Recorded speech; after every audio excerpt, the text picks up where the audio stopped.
A very warm and pleasant morning to one and all. When mathematics provides the foundation and computation drives innovation, knowledge transcends boundaries and possibilities become solutions for the future. This thought beautifully reflects the vision and spirit of the Third International Conference on Computational Sciences and Applied Mathematics, ICCSAM 2026. With immense pleasure, we welcome you all to ICCSAM 2026, jointly organized by the School of Computing and the Department of Mathematics, in association with the Asia Pacific University of Technology and Innovation, Malaysia. Your presence adds immense value and significance to this international academic gathering. With knowledge as our foundation and innovation as our vision, let the conference begin. As we begin this prestigious international conference, let us seek blessings of God and invoke a spirit of unity through Tamil Thai Valthu. May I invite Ms. S. Rubika and S. Poonima, final year IT students, to lead us in the rendering. May I request everyone to kindly rise and join as we commence the ceremony with reverence and respect.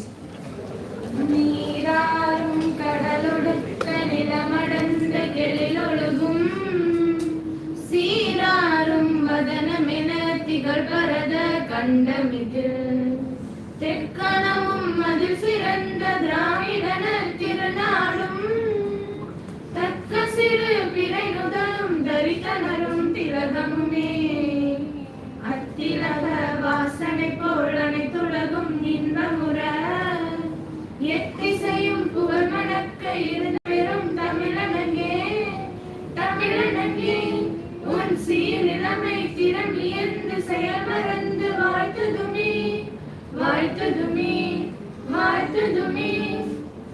Thank you. May I kindly request everyone to be seated. We now invite our Honorable Secretary and Correspondent Tiriyashri Chandrasekhar sir to ceremonially release the conference video. May we request him to kindly release the video.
Thank you, sir.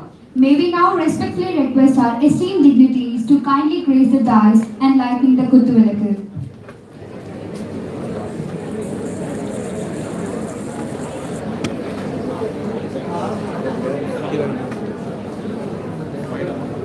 May the light of the knowledge illuminate our path, inspire intellectual pursuit, and lead us towards new horizons of discovery and innovation. With this inspiring thought, we now invite our esteemed dignitaries to light the traditional lamp, symbolizing the illumination of knowledge, the pursuit of excellence, and the spirit of research and innovation that defines ICCSAM 2026.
Ready?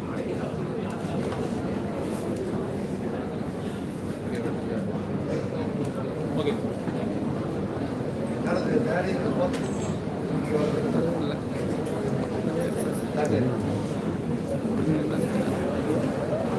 Thank you, esteemed dignitaries.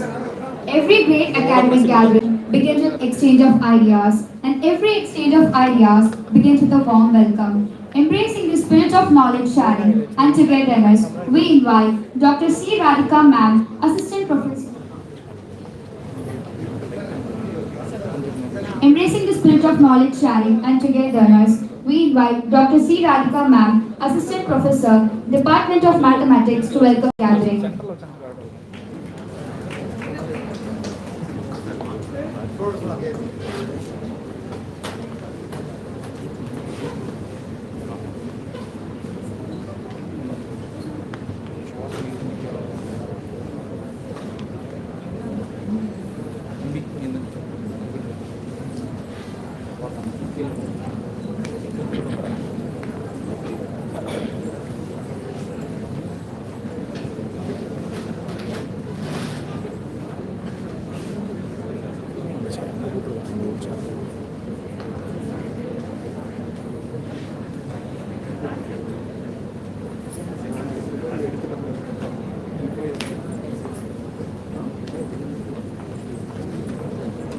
உட்கார சேர் எடுத்து முன்னாடி போனோம் அது தெரியாது.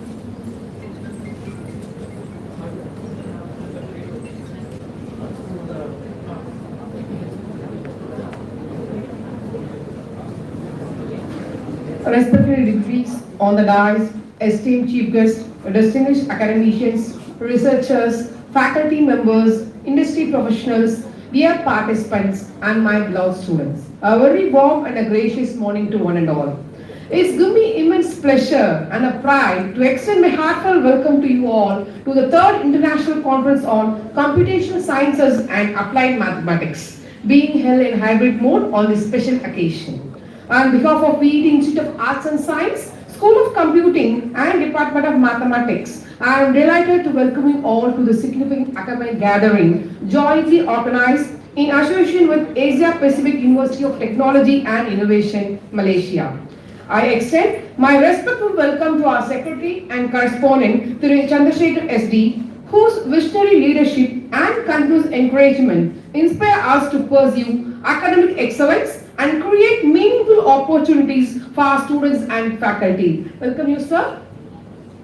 I am also privileged to welcome our trustee, M. Yuvraj sir, whose constant support and academic leadership continue to strengthen our institution. Welcome you, sir. A warm welcome to an indeed privileged moment to welcome our principal, Dr. Dalaswamy VP, who is graciously supported in all the organizing of these conferences and his commitment to quality education, research, innovation, and global collaboration. Welcome you, sir. A warm welcome to Dr. Lokesh Kumar, Dean, Administration and Student Affairs, whose valuable guidance and support contribute significantly to the successful conduct of the academic and student-centered activities. It is indeed a privilege to welcome our chief guest, Dr. Niraj Fatima Abubakar, Associate Professor in AA and Data Science, Asia Pacific University, Malaysia. Madam, we are honored by your gracious presence and look forward to gain visible insights from your expertise and experience in the fields of artificial intelligence and data science. Your presence adds immense academic value and significance to this conference. Welcome you, ma'am. We are also privileged to have with us Dr. P. Shanmugavadivel, Senior Professor, Department of Computer Science and Application, Gandhigam Rural University, Dindigul. Madam, your rich academic experience and contribution to the field of computer science add great value to this international academic forum. We are delighted to have you with us. A warm welcome to you, ma'am. I am equally pleased to extend a warm welcome to Dr. Dilip Kumar, Assistant Professor of Mathematics, University of Kerala, Thiruvananthapuram, Kerala. Sir, your presence strengthens the mathematical and academic dimension of this conference, and we look forward to your valuable participation and scholarly insights. I take this opportunity to welcome all the students from Malaysia. Welcome you all, dears. I welcome Dean Dr. Kumaravel, VCT Institutions, to this occasion and the faculty members, research scholars, paper presenters, delegates, industry experts, heads from various departments, and who have joined us physically and virtually from different places. The theme of this conference reflects the growing convergence between mathematical thinking and computational intelligence. Mathematics provides a foundation for modeling, reasoning, and production, while the computation provides powerful tools to transform these mathematical principles into practical solutions. The integration of these disciplines opens a new possibilities in the areas such as AI, machine learning, data analytics, and all other emerging domains. I am confident that the technical session, special address, research presentation will provide an intellectual environment to all the participants. The collaboration with Asia Pacific University of Technology and Innovation Malaysia is particularly significant in strengthening the international academic engagement. Such partnership provide our faculty and students with opportunities to learn from global perspectives, explore interdisciplinary research, and contribute to the advancement of knowledge. As we inaugurate this conference, let us remember, research is not merely about finding the answers, it is about asking better questions and create knowledge that makes difference. I sincerely hope this conference will serve not only a mere platform for presenting research papers, but a forum for intellectual exchange, innovation, collaboration, and for new possibilities. With these words, I warmly welcome you all to the 3rd International Conference on Computational Mathematics and Applied Mathematics. Thank you. Thank you, ma'am, for a gracious welcome and for setting the tone for this distinguished academic gathering. அறிவின் ஒளியில் சிந்தனைகள் மலரட்டும், தொலைநோக்கு பார்வையில் புதிய பாதைகள் பிறக்கட்டும். இந்த உயரிய சிந்தனையுடன் நமது மதிப்பிற்குரிய செயலர் மற்றும் தாளாளர் திரு S.T. சந்திரசேகர் ஐயா அவர்களை தலைமை உரை வழங்க அழைப்பதில் பெருமகிழ்ச்சி அடைகிறோம்.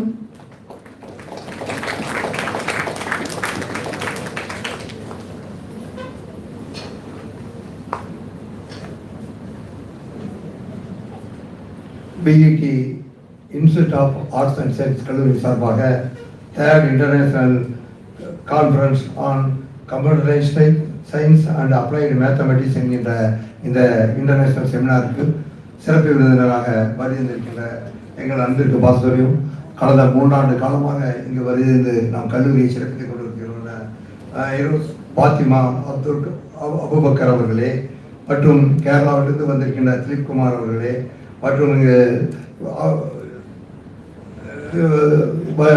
திண்டுக்கல்லிலிருந்து வருகின்றிருக்கின்ற சண்முக வடிவர்களே மற்றும் அவர்களுடன் இணைந்து வந்திருக்கின்ற ஃபாரின் டெலிகேட்ஸ்களே, இங்கு இதை நல்ல முறையில் ஏற்பாடு செய்திருக்கின்ற கல்லூரியுடைய முதல்வர் அவர்களே மற்றும் ஏஐ அவர்களே, டீன் அவர்களே, கல்லூரியுடைய பேராசிரியர்களே, வருகின்றிருக்கின்ற மாணவ மாணவிகளே, அனைவருக்கும் என்னுடைய முதற்கண் வணக்கத்தை தெரிவித்துக் கொள்கின்றேன். மற்றும் இந்த விழாவிலே கலந்து கொண்டிருக்கின்ற யுவராஜ் அவர்களே, இந்த இனிய நிகழ்ச்சி ஒரு முக்கியமான நிகழ்ச்சி. காரணம், இன்டர்நேஷனல் செமினார் என்பது பெரும்பாலும் ஏதோ ஒரு பெரிய அளவில் நடத்த முடியாத ஒரு சூழ்நிலை ஏற்படும். ஆனால் இன்றைய காலகட்டத்திலே பல்வேறு நாடுகளிலிருந்து பல்வேறு ஊர்களிலிருந்து இங்கு வந்து சிறப்பித்திருக்கிறார்கள். அதை நம் கல்லூரிக்கு பெருமை என்று நேரத்தில் கூறிக்கொள்ள ஆசைப்படுகின்றேன். ஒன்று, இன்டர்நேஷனல் செமினார் பொறுத்த வரைக்கும் இன்னைக்கு ஒரு நல்ல டாபிக். காரணம், கம்ப்யூட்டர் சயின்ஸ்லையும் அப்ளைட் சயின்ஸ்லையும் எதிர்காலத்தினுடைய என்ன பங்கு இருக்கின்ற பொழுது, ஏஐ வருகின்ற பொழுது அதனுடைய பங்கு எவ்வாறு இருக்கும் என்பதெல்லாம் தெரிந்து கொள்வதற்கு ஒரு பெரிய வாய்ப்பு. குறிப்பாக ஃபாரினில் வந்திருக்கிறவங்களாம் அங்கே என்ன மெத்தட் ஆஃப் டீச்சிங் இருக்குது, என்ன கம்ப்யூட்டர்ஸில் டெவலப் பண்ணியிருக்காங்க, மேத்தமெட்டிக்ஸில் என்ன மாற்றம் இருக்கிறதெல்லாம் தெரிந்து கொள்வதற்கு பெரிய வாய்ப்பாக இந்த நேரத்தில் அமைய வேண்டும் குறிக்கொள்வதுடன் இந்த நிகழ்ச்சியை கலந்து கொண்டு இருக்கின்ற ஃபாரின் டெலிகேட்ஸ்களுக்கும் என் மனதிருந்த வாழ்த்துக்களை கூறி எனது உரையை நிறைவு செய்கிறேன். நன்றி, வணக்கம். தங்களின் மதிப்புமிக்க கருத்துகளும் சிறப்பான வழிகாட்டுகளும் எங்களின் பயணத்திற்கு என்றும் வழிகாட்டியாக அமையும். மனமார்ந்த நன்றிகள் ஐயா. संस्थाएं सिर्फ उपलब्धियों से विकसित नहीं होती, बल्कि उन दूरदर्शन विचारों, ऊंच मूल्यों और प्रेरणादायक नेतृत्व से भी आगे बढ़ती हैं। ऐसे ही एक महान व्यक्ति हैं हमारे आदरणीय प्रिंसिपल डॉक्टर वी.पी. नालास्वामी सर, जो हमेशा उत्कर्ष की दिशा में मार्गदर्शन करते हैं. May I request our respected principal to deliver inaugural address.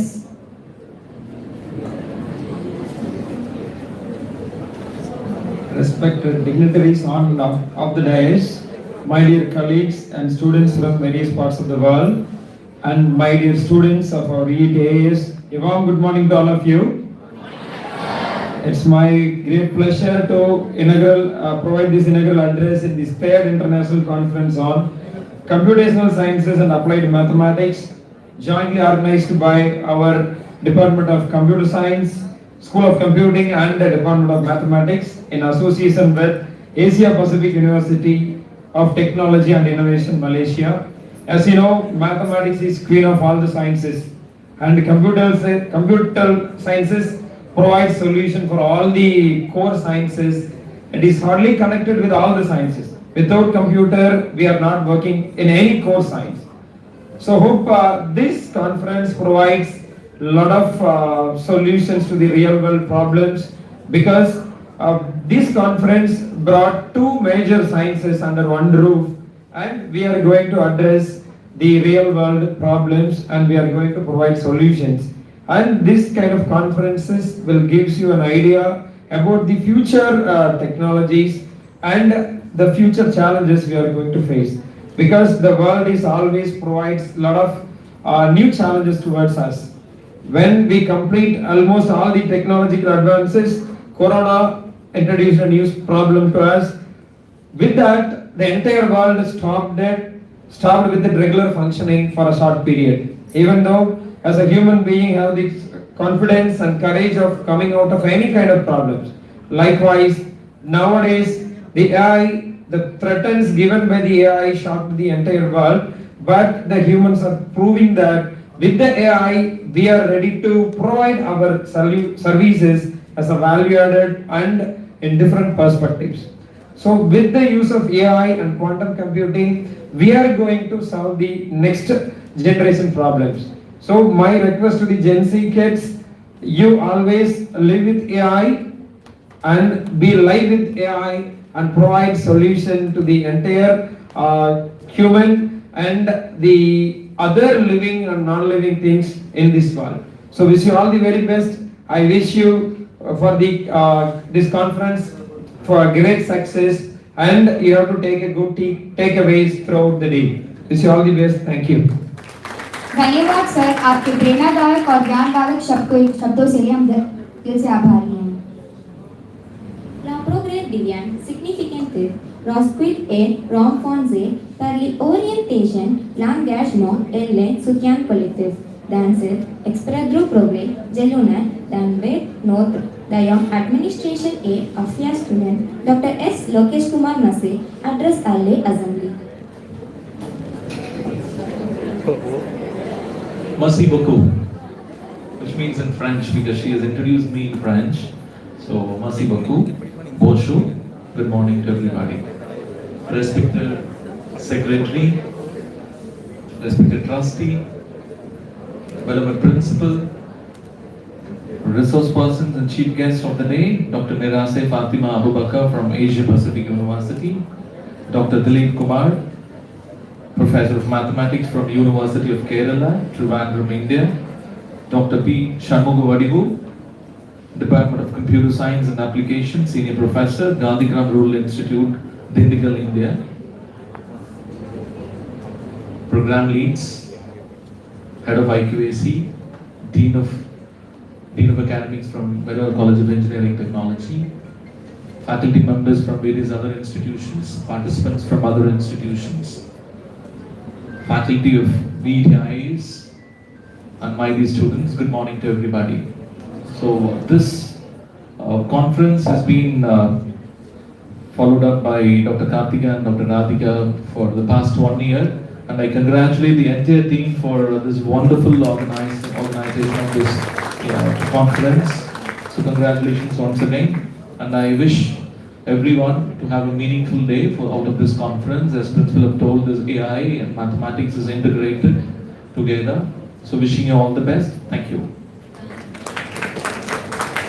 Merci, Monsieur, pour votre présence distinguée pour avoir enregistré cette occasion proposed parlons inspiration of embryon research.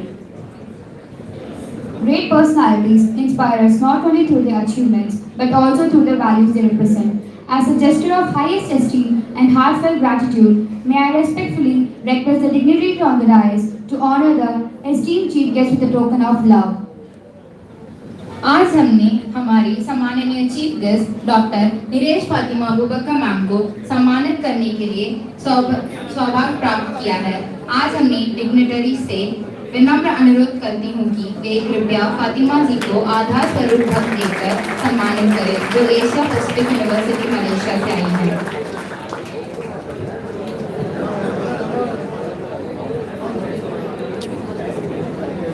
இந்த பக்கம் போயிடும்.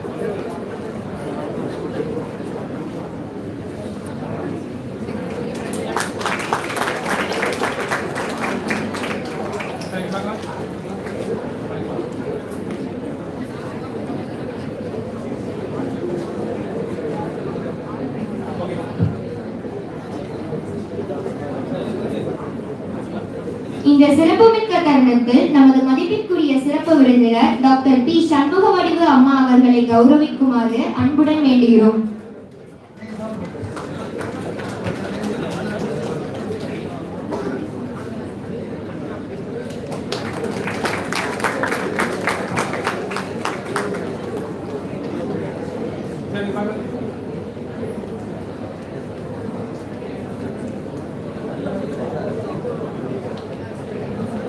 അടുത്തതായി നമ്മുടെ ഈ അന്താരാഷ്ട്ര കോൺഫറൻസിന്റെ ചീഫ് ഗസ്റ്റ് ആദരണീയനായ ഡോക്ടർ ദിലീപ് കുമാർ സാറിനെ ആദരിക്കുന്നതിനായി വേദിയിലുള്ള വിശിഷ്ട അതിഥികളെയും ബഹുമാന്യ വ്യക്തിത്വങ്ങളെയും സ്നേഹപൂർവ്വം ക്ഷണിക്കുന്നു.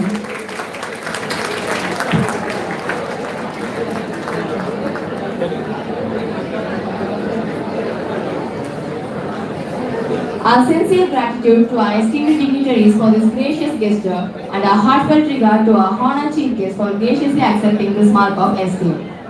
Now,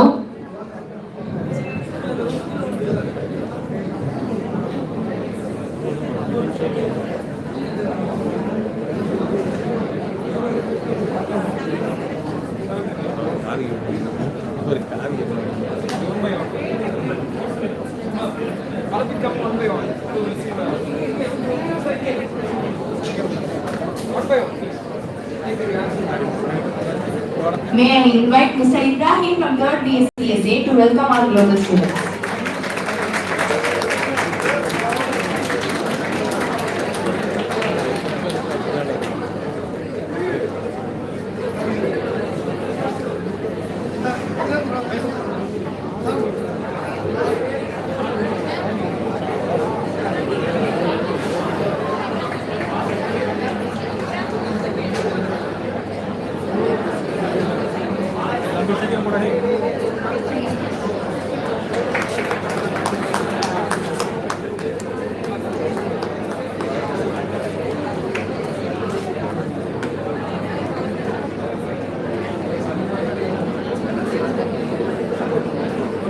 satu beda apa ya lagi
ready ma'am முன்னாடி வாங்க ma'am ready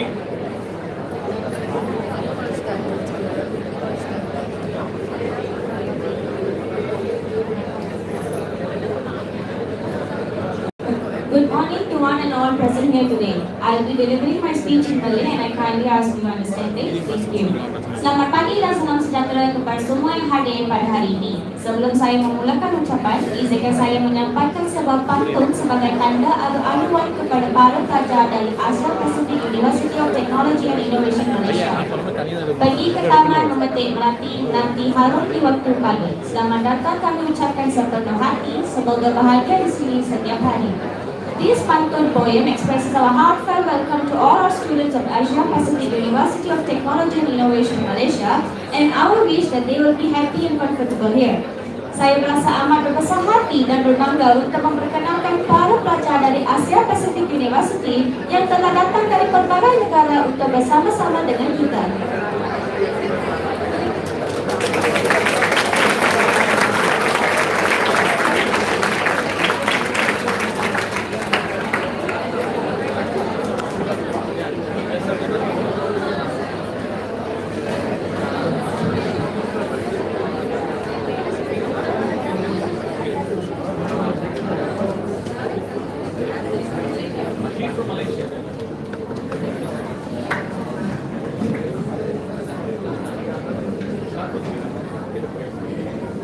Selamat pagi dan salam sejahtera kepada semua yang hadir pada hari ini. Sebelum saya memulakan ucapan, izinkan saya menyampaikan sebuah pantun sebagai tanda alu-aluan kepada para pelajar dari Asia Pacific University of Technology and Innovation Malaysia. Pergi ke taman memetik melati harum di waktu pagi. Selamat datang kami ucapkan sepenuh hati, semoga bahagia di sini setiap hari. This pantun poem expresses our heartfelt welcome to all our students of Asia Pacific University of Technology and Innovation Malaysia and our wish that they will be happy and comfortable here. Saya merasa amat berbesar hati dan berbangga untuk memperkenalkan para pelajar dari Asia Pacific University yang telah datang dari pelbagai negara untuk bersama-sama dengan kita. Pertama sekali mewakili Djibouti, dengan sukacitanya kita mengalu-alukan cello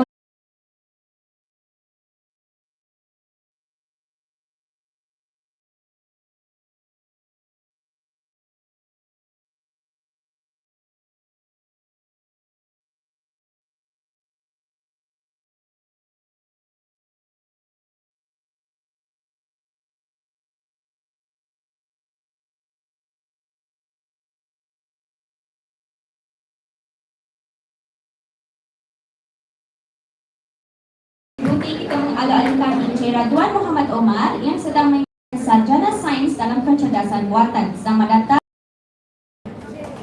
Mewakili Somalia, dengan sukacitanya kita mengalu-alukan Encik Asma, Pakar Analitik Perniagaan.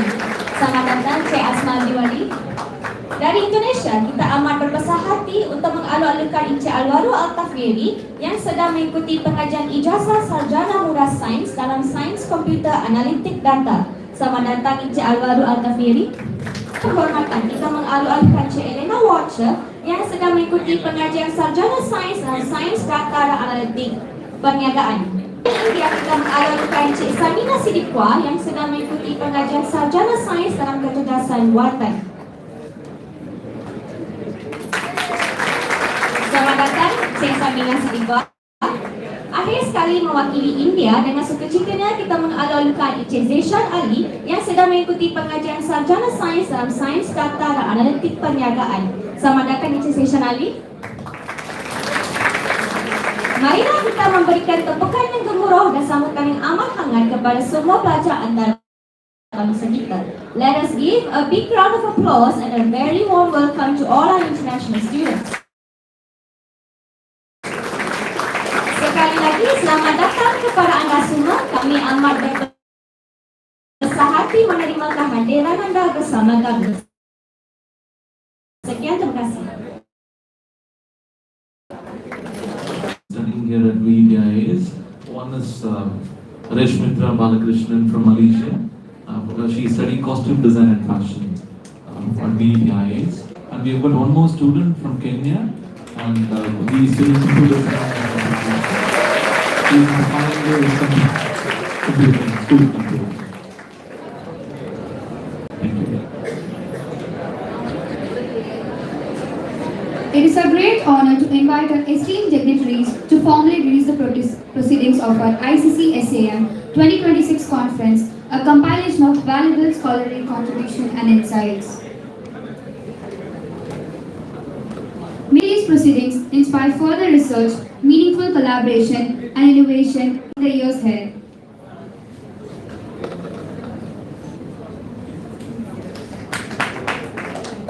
ஃபைல விட இல்லை டாப்பில் இருக்காங்க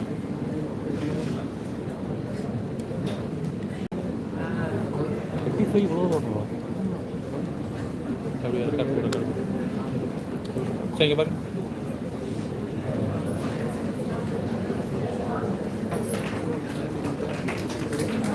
அப்படியே மேலே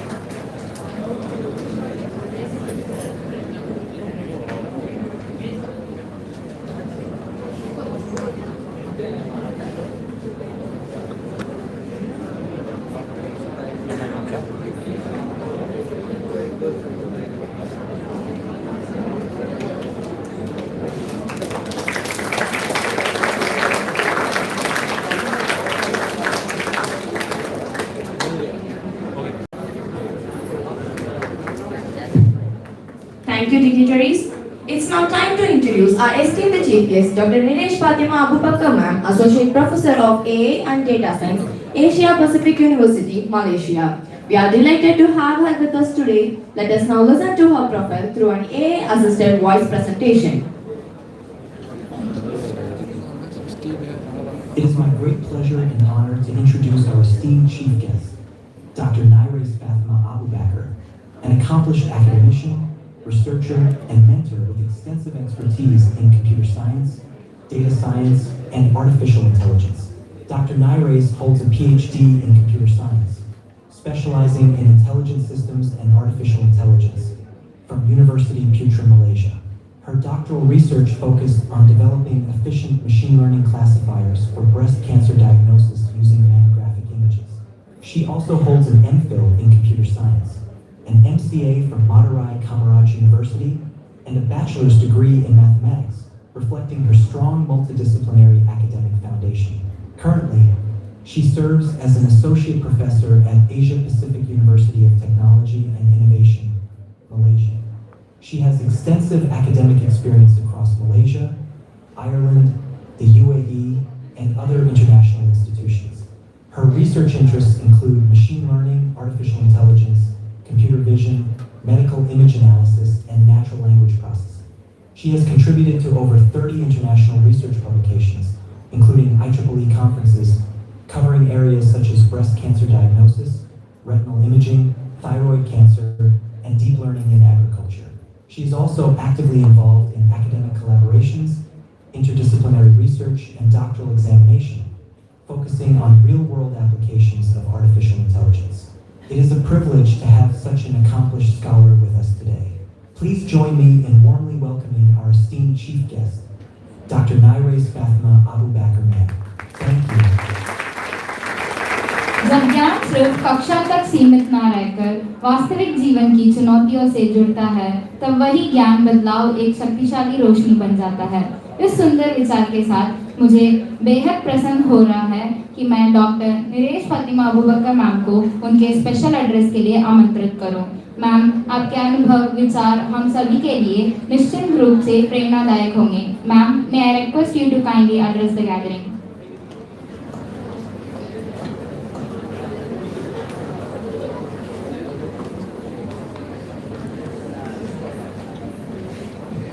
Good morning, everyone. Little more energy. Good morning. That's great. Okay. Honorable guests, our fellow colleagues, and our beloved students, I would like to welcome all of you for this international conference on computational sciences and applied mathematics 2026. This is my third year to visit VET. I think I have become part of your family now, VET family. Okay, I would like to extend my special thanks to Dr. Lokesh and Dr. Kartika, Dr. Radhika, and our secretary and other fellow colleagues. Thank you for inviting me. A great pleasure to see all of you here. So, I would like to share my thoughts here about the conferences. Usually the conferences shouldn't be like just we come and share what we have learned.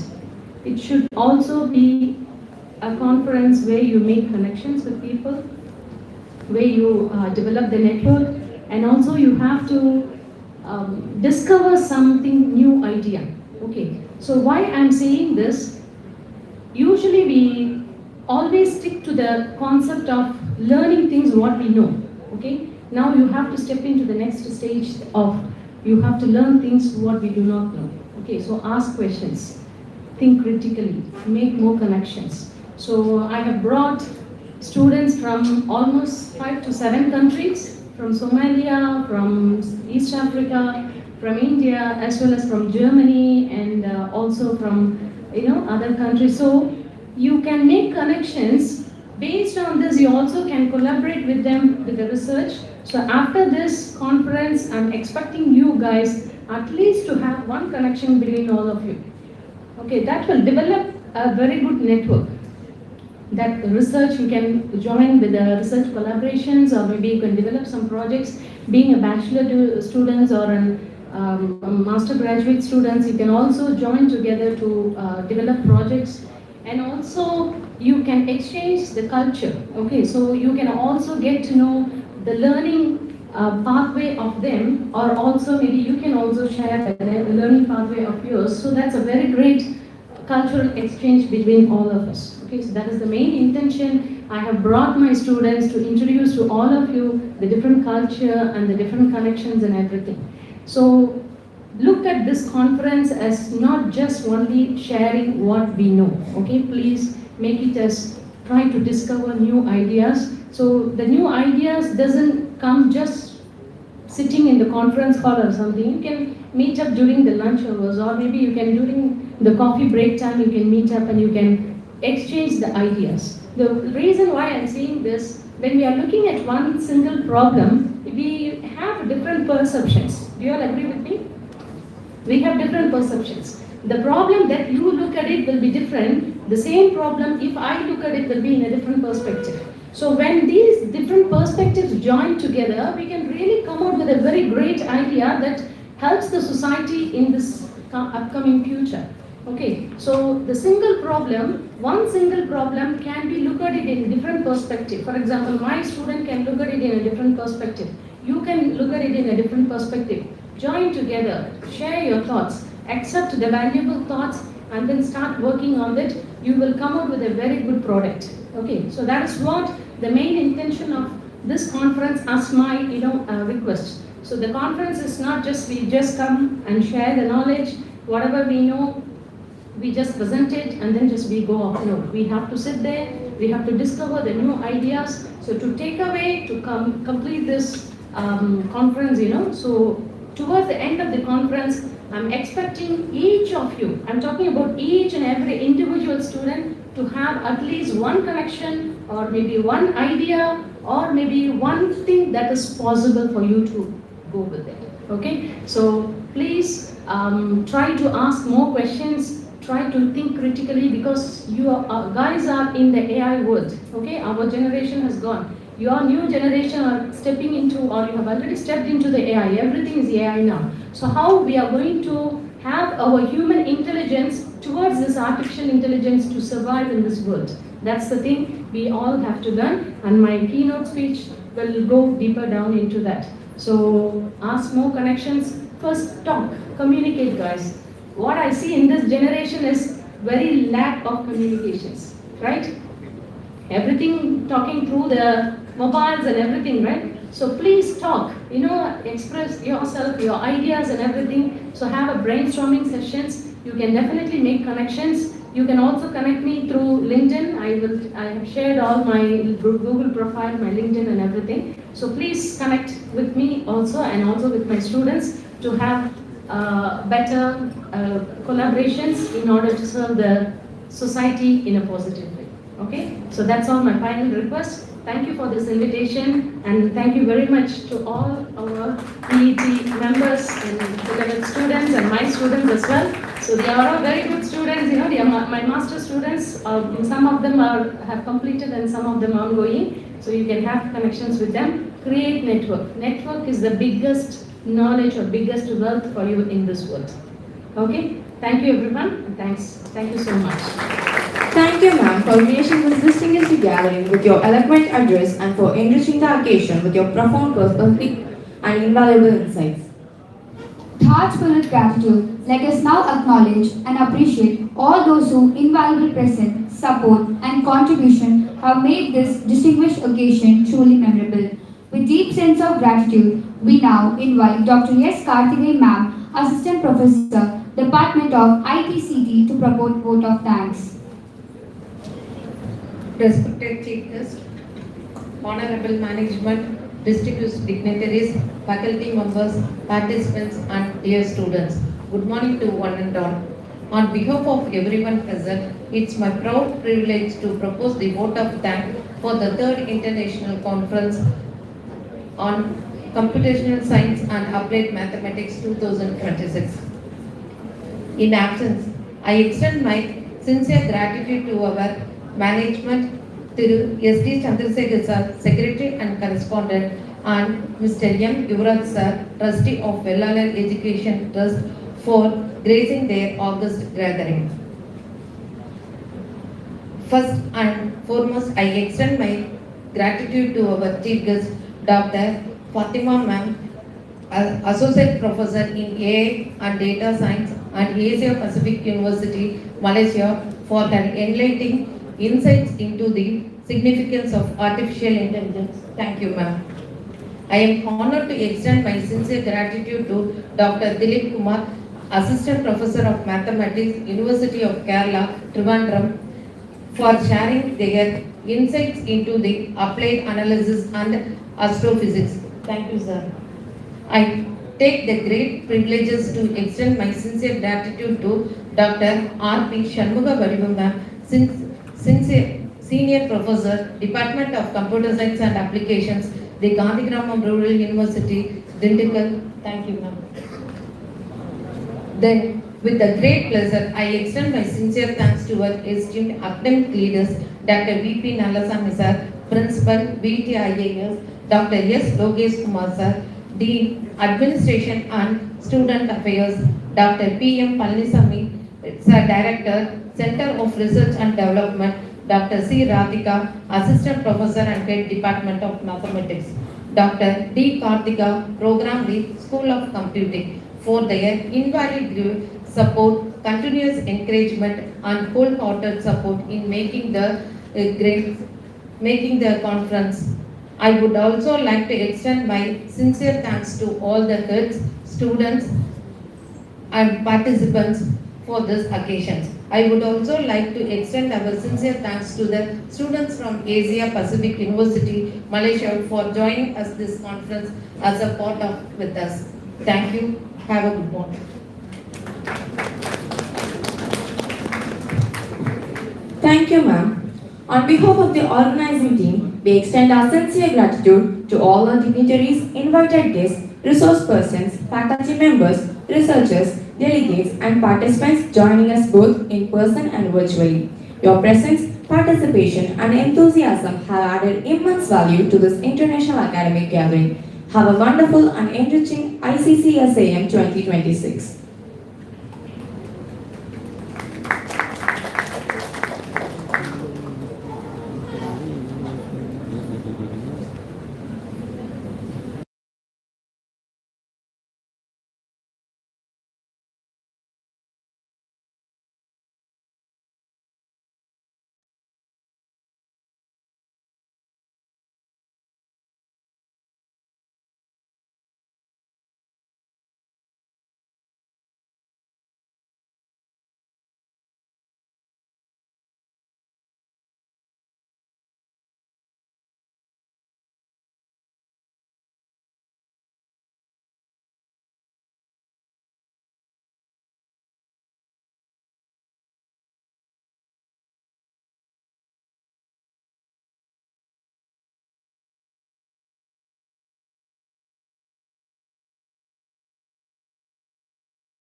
நான் ஒருத்தன் அண்ணா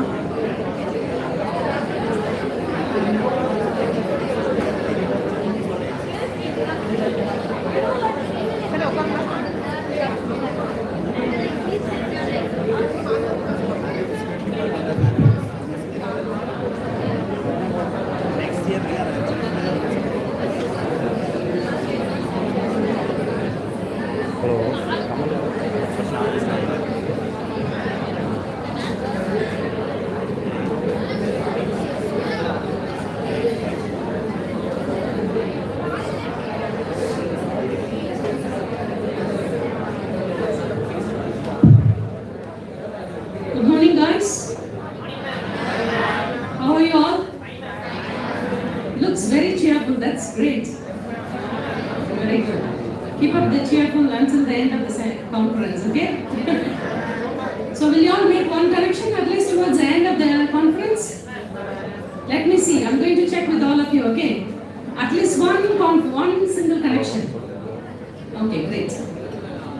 Okay, to start with, we have been in our artificial intelligence. Everywhere is AI. Am I right? Everywhere. So how are we going to have are we ready for the future we have never seen before? Okay. So I'm bringing this keynote speech for you to check or to let you know the skills that you need in order to have the future or to face the future challenges. So this is my profile, and I'm working as an associate professor in Asia Pacific University. Almost 30 years of teaching experience and research over a few countries like I have worked. So I don't need to give an introduction about me, which VT, the management they have given. So anyway, I'm more towards this medical image processing. So if anyone is interested, you can connect me with some projects or with collaborations. And also I deal with a lot of NLP projects, that text analytics, sentiment analysis and all those stuff. Okay, on top of this, we also involve a lot of industry projects as well. Okay, so if you guys have any industry connections, anything from India, I'm ready to work with you. You just connect me through my LinkedIn. Okay, my LinkedIn profile is there, my ResearchGate profile is there, and also my Google Scholar. You can just type my name, you will get my contact links. Okay, so a glimpse into the future. So AI is not just we are waiting for, we are already into this, right? Everywhere we are using AI. Starting from morning until we go to bed, we are using artificial intelligence and everything. So it's already a part of like how we live or how we work or how we learn and how we make decisions. Okay, so everywhere the artificial intelligence has come in. So how our ordinary day will look like in future. Let me just take you to 2030, okay? You can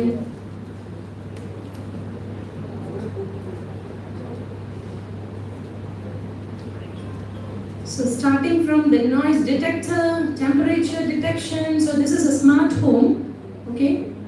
I'm sorry, the audio is not okay, and we also use it in healthcare, in education as well. So all these are AIs. Can you see how the children are using the artificial intelligence to learn and using this virtual thing to look at what they learn? Okay, so those days, in our days, we always learn using our imagination. Okay, this is how the earth will look like, this is how the planet will look like. But now, virtually you can see, you can see that using the artificial intelligence. And this is the smart farming, where the farming or the harvest can be improved with the help of artificial intelligence. So have you heard about this, the drones and everything? Okay, they use this in order to take some video clips and everything, and from there they take each and every single image and they do the image processing to understand whether the fruit has ripened or not. So based on that, they go for the harvest. Have you heard about this, guys? Our students have done some of these projects. So why I'm saying this, our students, I'm trying to motivate you all. You also can do that. Say data sets and try to join and get good experience. So these are the education and in healthcare as well as in medical. So everywhere artificial intelligence is there, which is farming. Okay.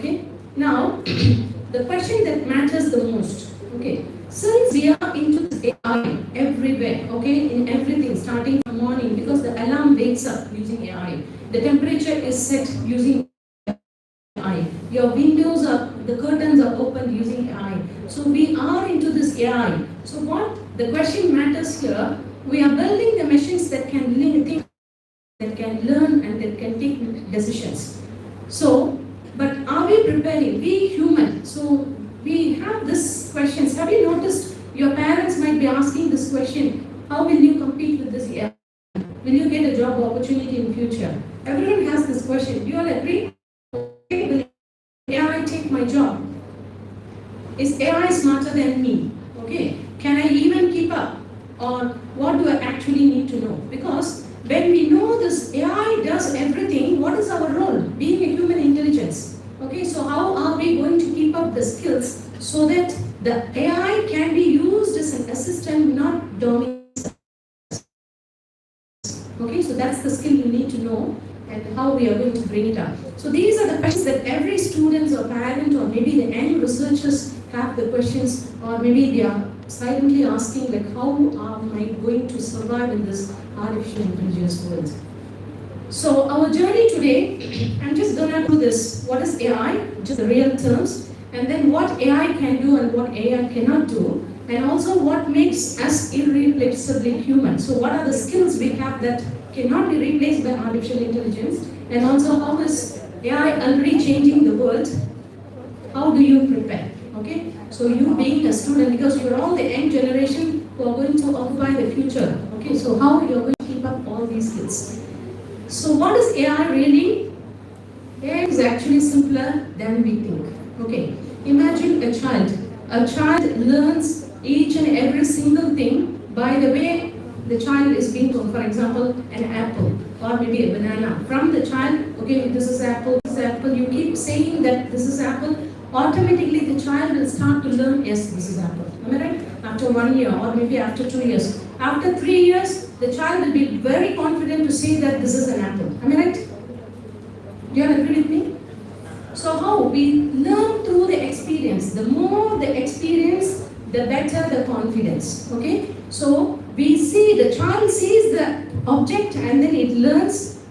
AI looks at the patterns. Okay, how the pattern, the texture is soft, the color is red, the shape is this. So it understands the pattern, but so that also uses their experience. So that's the major difference here. So a machine that learns from the experience and gets better at tasks just like a human student. So this is the child, as I told you, learns to recognize a dog by seeing thousands of dogs until the pattern clicks. So until the pattern clicks, the child will be looking at the dogs, every day or very frequently in order to understand that. AI, same thing, learns to recognize a dog by processing millions or billions of photos. So when it receives the photos, it will extract the features, maybe the shape features, maybe the color features, maybe the texture features and everything. So based on that, it will get to know if it looks like this, then this is how the dog is. Okay. So what is the difference? The major difference here is a child sees a friend, AI sees as a pattern. So what a child sees a friend, for example, the dog, when the child is growing up with the dog, the child will become so friendly to the dog. Do you all agree with me? Okay, the dog becomes, they'll become very close, thick friends. The dog also takes care of the boy very well. But can AI do that? Can AI do that? Can you feel the difference now? AI also learns things. AI also can predict the dog very well by looking at thousands of photos. But AI can never be friendly to a dog. Okay? But we human, we have the feeling, we take care, we have the empathy, sympathy, everything we have which AI do not have. That's a very great strength we are having at the moment. Okay? So we need to upskill that. So when you look at the historical pattern, right from the beginning, what is this, guys? It's a fire, right? So when this fire came in the beginning, people, they fear, oh, the fire is going to destroy everything. That's the fear they had. But what happened in reality? They used that fire to cook the food. Okay. The second thing, What is this one, guys? Printing press, right? So when this printing press came in, the fear was, oh, dangerous ideas, okay, the ideas will be spread out to every people, or people are going to be spoiled. That's the fear they had, okay? But reality is, we started to learn more, okay, literacy. And this, the industrial machines, the moment the machines came, we all thought that, oh, everyone is going to lose the jobs, okay? We lost jobs, that's the fear they had. But now, look at the reality, more industries, we are producing more products, and because of that, we have increased the business, and because of the business increase, we have maximized our profit, okay? So, in the beginning, whatever we thought it as a fear, it's very fruitful towards the end. Okay. And one more thing, when the computer came in, the fear was, oh, the computer is going to replace all the humans. Okay. But then we got connected with those days. Was that easy to connect to America people? No. My Germany girl came within a day. She flew and then she came within a day.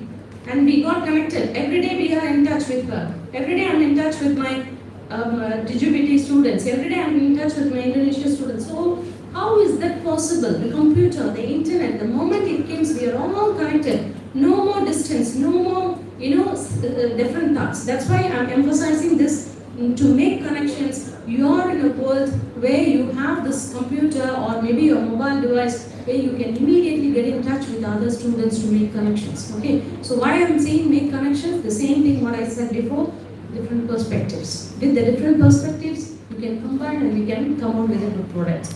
So now, of all this, how we had a fear, but then in reality, it was helpful for us. You can see now the artificial intelligence, the fear is, it will replace us all completely. Okay, that's what we are thinking. But the reality is still being written.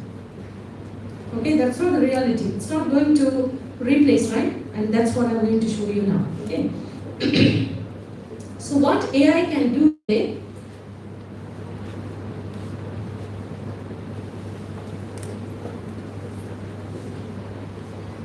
Okay, the face recognition. Can you just get the video? Click on top of this. Okay, so this is how. Okay, can you see the face recognition? So this is what we are using it every day. Your mobile phone uses the face recognition, right? So AI can do that. It can recognize your faces. So automatically, when the other one, we are using the writing AI assistant, where you might be using the Microsoft Copilot to write the emails for you, or maybe your ChatGPT to write the emails for you. So this is how our AI, we are using the writing AI assistants, and also AI is used in healthcare.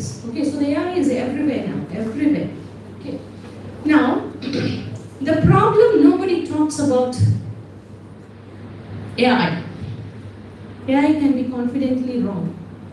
Do you all agree? Confidently it can be wrong. Can I show you an example? Okay.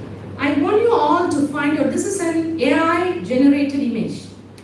Okay? It's an AI generated image. I want all of you to find out some mistakes from the image. Sorry? Great. 1375. Anything else? Yeah? 6 fingers. Great. Yeah, that's one major issue. And then the other one is 1375. Do we have that time? 1375? What is our maximum number of minutes? Seconds? 60. Can you see 75? Okay. What about other mistake? Look closely.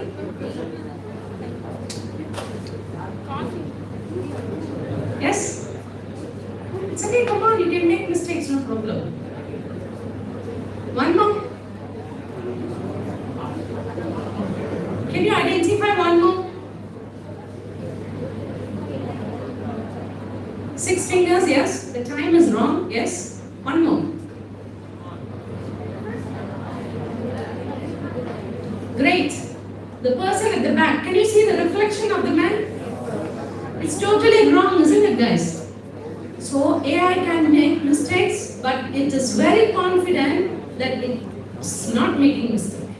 Okay, so there's three mistakes I told you. AI does not know what it does not know. Do you all agree with this? AI does not know what it does not know because it's very confident what it creates. Okay, so it always sounds confident. So when you're creating, when you're using your artificial intelligence, kind of like large language model, even in ChatGPT, don't blindly depend on ChatGPT.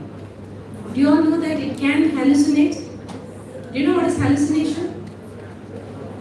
Imagine you have prepared for the exam, okay, final exam, semester exam. You have prepared some answers, completely you have studied everything. But during the examination, there is one single question, you have no idea about that question, that is, you have no idea about the answer.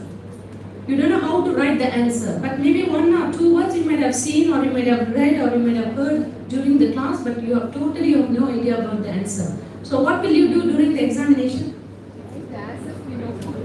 So what? We try to write something thinking that at least the lecturer will give us some grace marks. Am I right?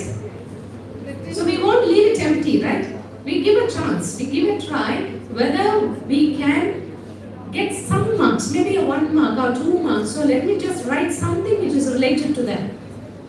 So that is not correct anyway, right? This is what AI will do. When you ask something, some questions with AI, in case if that particular data is not there in ChatGPT, ChatGPT will not say, I'm sorry, I do not know. It won't say, it will give you the answer, it will hallucinate, it will create, it will think, it will imagination. With imagination, it will create some data and it will give you the answer. But what we do, copy, just paste it. We don't read it. Am I right? That's what you guys are doing, isn't it? Most of you? What I'm saying is, you need to know the answer, only then you can check whether the ChatGPT is giving the better answer. Are you clear? You have to use it as an assistant, but not as a dominator to you. Okay, that is where we are there. Our human intelligence can never be replaced by anybody, whichever machine comes, how qualified, technology they come, nothing can be replaced. Clear, guys? Okay? Do you have some confidence that AI cannot replace you? Can I have yes or no, please? Yes. Okay.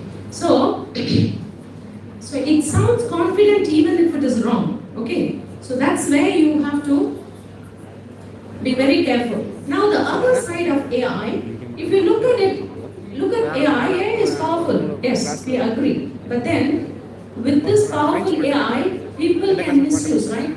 Have you heard about the fake videos? Like as if people have spoken, but they have not spoken. So using the fake videos they can create, which is very dangerous.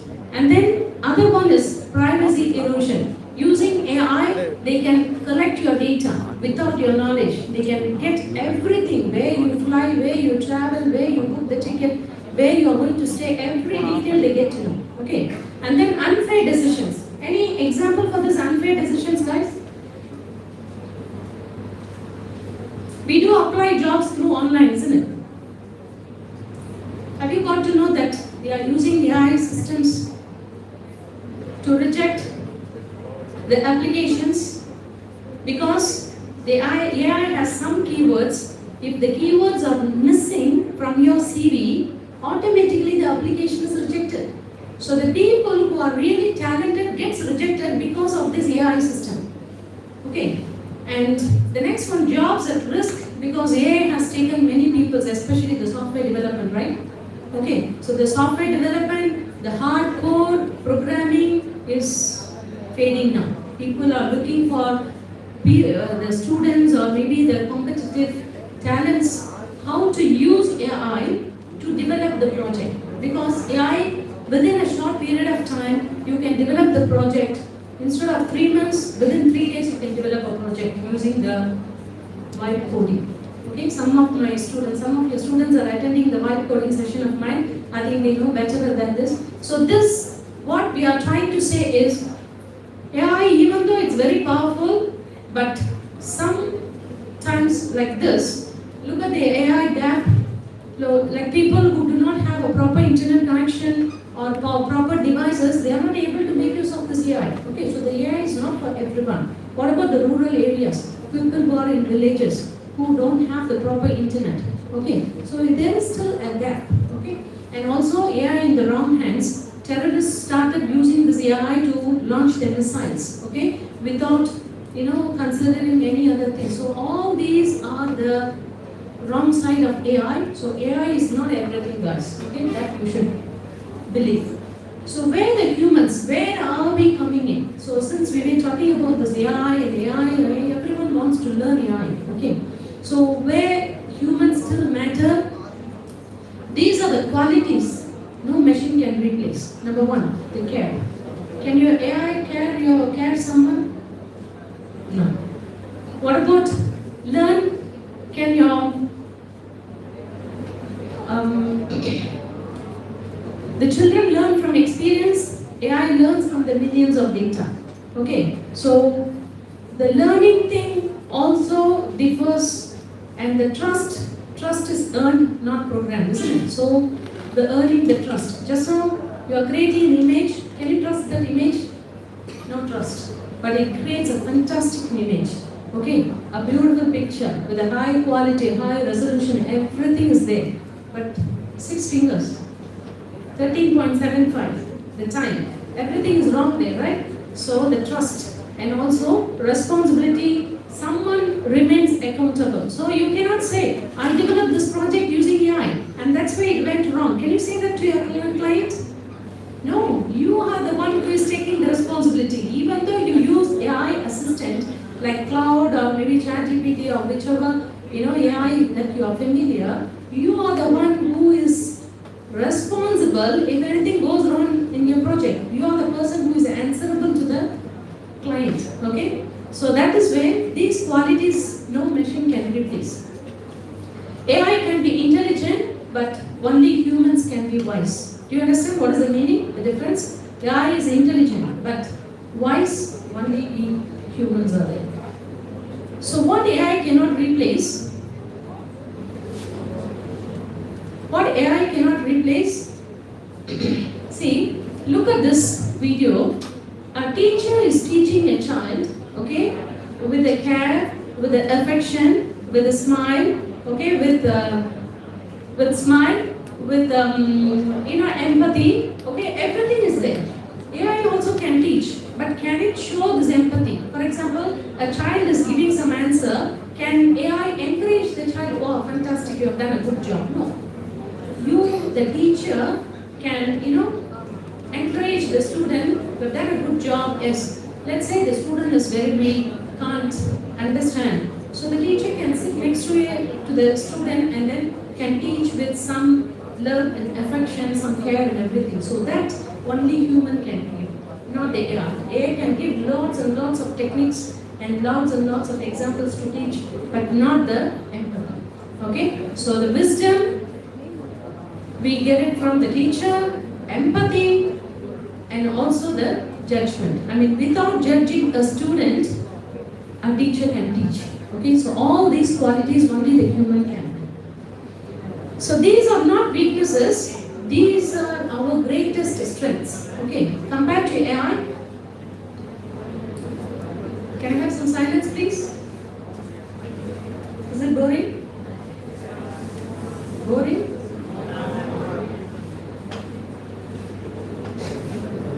Okay, so we say that this wisdom, the empathy and the judgment, these are not weaknesses, these are our strengths. Okay, compared to the AI, these are our strengths.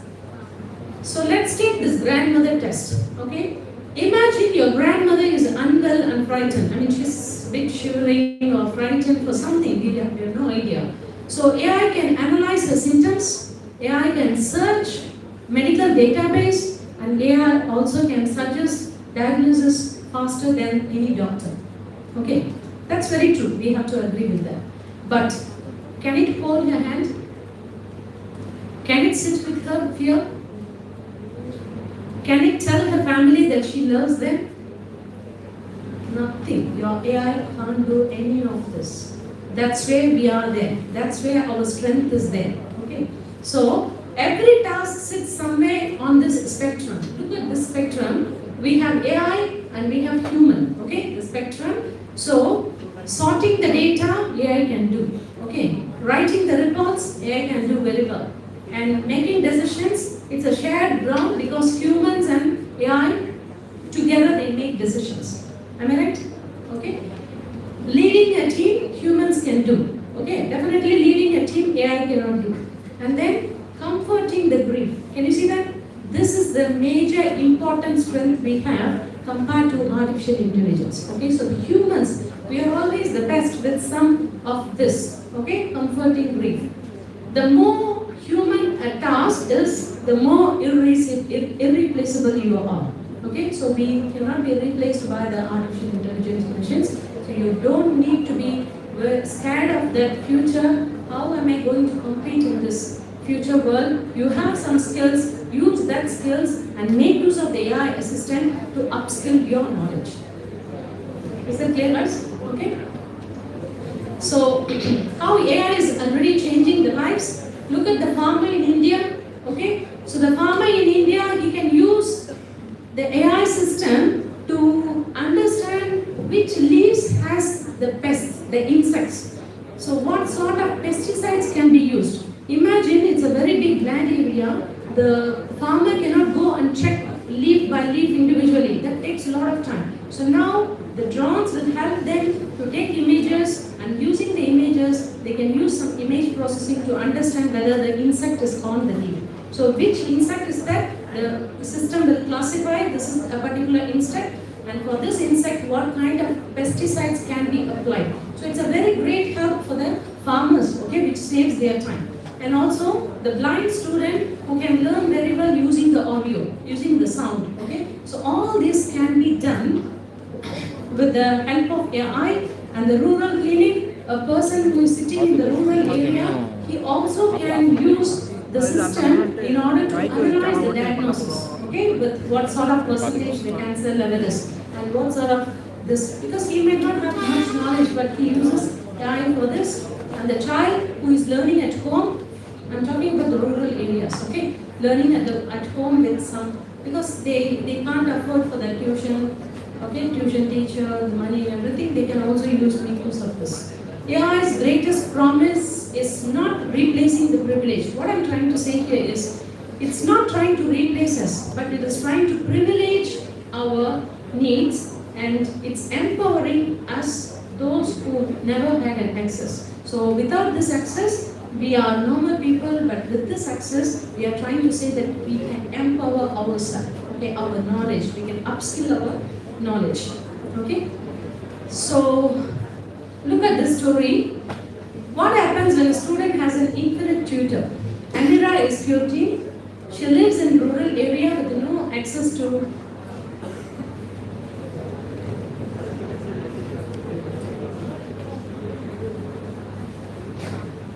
tuition classes. Her parents can't afford private teachers. She is bright but struggling with mathematics. So she opens this AI tutor on her phone. It's free, available 24 hours. So anytime she can learn. Okay? So how we have to look at it, it's a support from the teacher. Can this AI replace the teacher? Can this AI replace the teacher, guys? We can make use of this AI as a support to the teacher, meaning the AI supports the teacher because the way we teach with the body language, with the care, with the affection, with the the experiences that we share is totally different from how AI teaches. It's just a machine, right? Okay? So we can use it as a support. So she asks the same question 10 times. It will be very patient. It will give you the answers 1,000 times. And have you noticed sometimes the answers are different? So me being a teacher, can I give, today I'm giving one answer, tomorrow can I give another answer for the same question? What will you say? I have no knowledge, isn't it? But why do we trust AI? We think AI is everything, AI has the knowledge. So make sure you know that ChatGPT today morning will give one answer. Afternoon you try the same question with some different words, it will give you another answer. Again ask the same question, it will give you another answer. Okay, so AI, you can use it as a support, but not the major one. So still the human cannot be replaced by the artificial intelligence. Okay, so she practices at her own pace. Her teacher gets a weekly report. Everything can be done. So AI did not replace Amira's teacher. That's the major thing you all have to understand. Okay, AI did not replace Amira's teacher. It gave her personalized learning and helped her teacher support her. Guys, I would like to have some silence, please. All these details are for you, for the young generation who are upcoming. You are going to step into the world within 2 years. Am I right? Maximum 1 or 2 years. You are going to face the competitive world. So understand how you can upskill yours. Okay? So my project. So the main thing why I am emphasizing this data set is the identifying the problem and identifying the data set can cover your 60 to 70% of your project. You're done with 70% of your project. Then later the 30% is just about applying some techniques, whether it works or not. If it doesn't work, I'll move on to the other techniques. So this was my very first. So since then, because I started to be more careful on deciding the data sets. Even with my students, the very first thing I'll ask, have you decided your data set? Do you have the data set? If you have the data set, come to me. This is where we start. Okay. So look into it. Guys, one thing what I tell you, don't think that you can't do. Okay, that's the barrier you all have.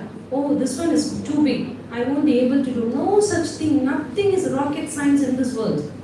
We all can do. We have a lot of skills. You just need to put some effort. You need to ask questions. That's questions within the double quote is the one which is very, very important. Okay, ask questions. Ask why. Why this one? Why not that one? When you ask questions, you will try to find the answer. The answer is your project. The answer is the solution for a problem. That's it. You're done with the project. Are you clear? Okay. So to start with, maybe join with people like, my students, they have some experiences in doing their projects. They have completed their capstone projects, and even our module, every module, we have a very strong projects that they need to be done. Okay, so you can connect with them, and you can also share your ideas, so we both can work together to come out with better. So are we done? Okay, sorry, let me just continue with my talk. So who is making sure the AI serves the community? Everyone has the role. Okay, governments, they create the AI laws, and enter.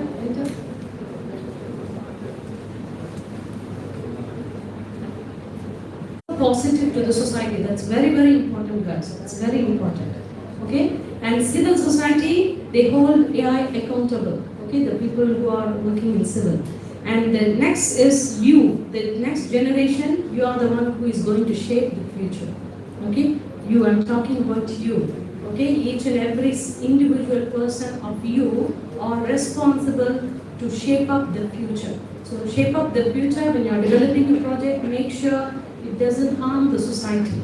Okay, make sure it supports the society. Make sure it gives a positive response to the society. So ethical AI does not happen automatically. It happens because people choose to make it happen. Okay, so we have the responsibility to make it happen with all this. So how do you prepare? Understand your AI. Okay, understand very well. Understand AI, how AI works and how to use it wisely.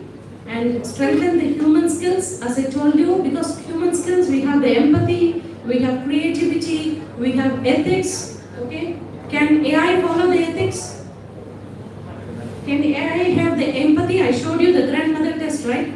Can AI sit with the grandmother? No. So all these we have. So have the AI skills, understand the AI very well, and then strengthen the human skills, which is empathy, creativity, ethics and critical thinking matter, then work with AI. Join together with the AI, learn to use AI as a partner, not as a competitor. Okay? So as I told you, AI should not replace your teacher. AI should be a support to the teacher. Okay? So that both we can successfully do that. So these are the skills, okay, the future ready skills where you can have your critical thinking, your communication.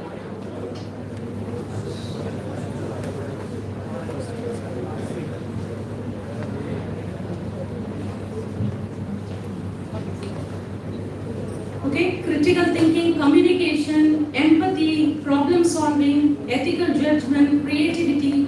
So these are all the ones which your future depends less on what AI can do. AI cannot do all of this.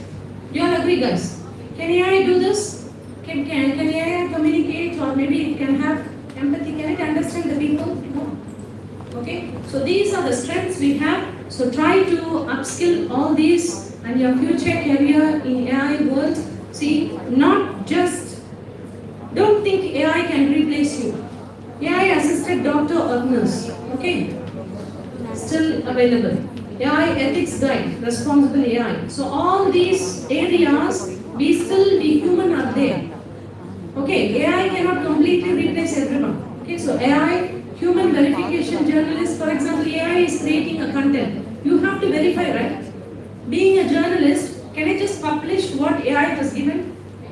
It's very dangerous because the news will be disseminated to everyone. So if you have given a wrong information, then it's going to harm the country. Okay? So being a human, we have to check the content, whether the content is right, whether it is appropriate to be distributed to the people. So you have places. Can you see? You have places. You have the jobs. You still have the jobs. So AI well-being counselor, smart farming advisor, okay, AI assisted teacher, AI ethics guide, all these are some opportunities, your future career in the AI world. So do not have a wrong idea that AI will replace your jobs. You still have the jobs.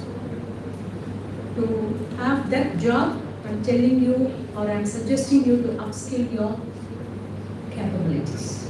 Okay, with the upskilling capabilities, definitely we can use AI as an assistance, and then we can prove what you want to do. Okay.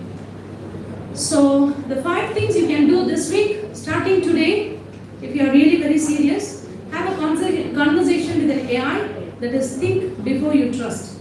Number 2, questions what you read. Okay, you ask questions what you read, and read one human story about AI's impact, a real human story. You have to understand how the AI really impacts them. And also create something only you could create. You can even start with a very, very small project, guys. Okay, it will definitely lead you to the higher ones. Teach one person something from this topic. Will you be able to teach something from this topic? So what did we learn today?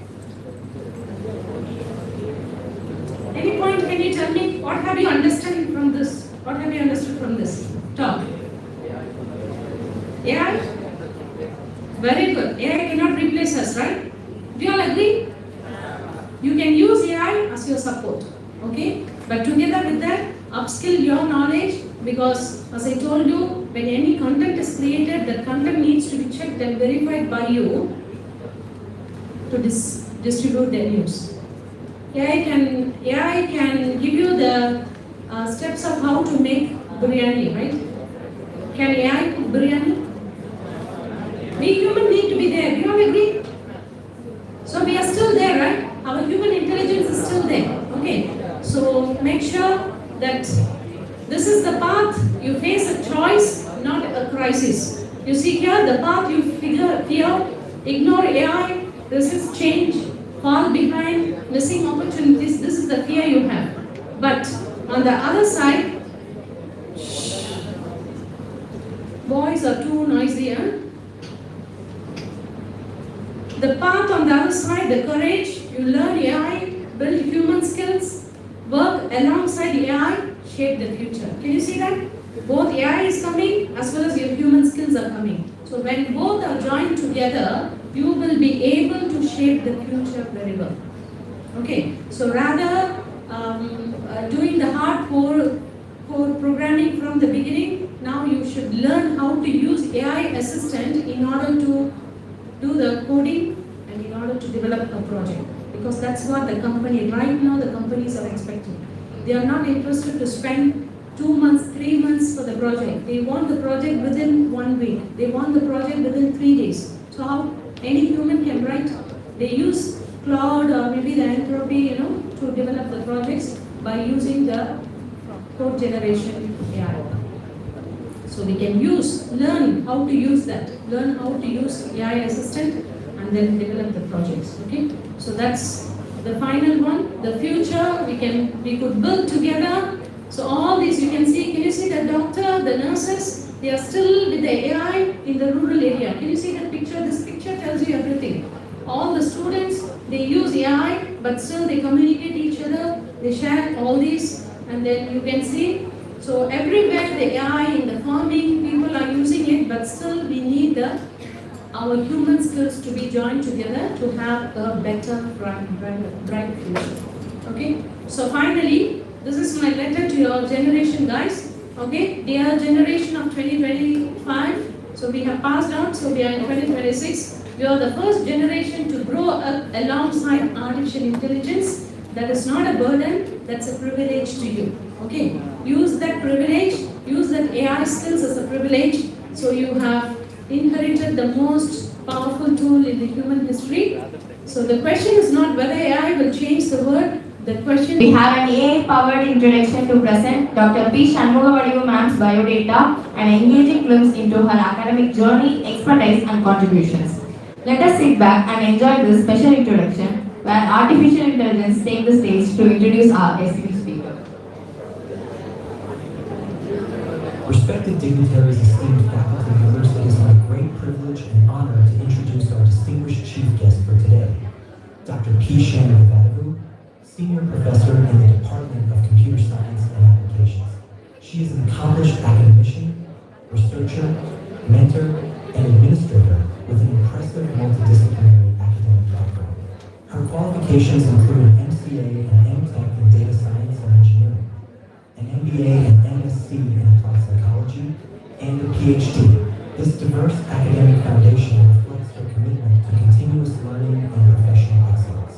With 34 years of teaching experience and 24 years of dedicated research experience, she has made significant contributions to the field of computer science. Her areas of research specialization include medical image processing, intelligent healthcare models, software technologies, parallel computing, pattern recognition, and web mining. Her research achievements are noteworthy, with 60 UGC Care listed publications, 2 books, and 121 book chapters. Her work has appeared in reputed journals such as IEEE Access and Information and Software Technology. She has successfully guided 16 PhD scholars and is currently mentoring 8 research scholars.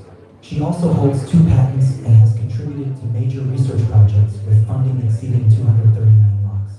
Her academic leadership includes serving as Dean of the School of Computer Science and Technologies, Head of the Department, and Director of ICCSAM.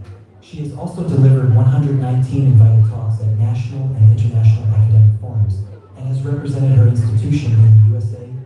Her remarkable journey reflects excellence in teaching, research, innovation, leadership, and mentorship, making her an inspiration to students, research scholars, and academicians.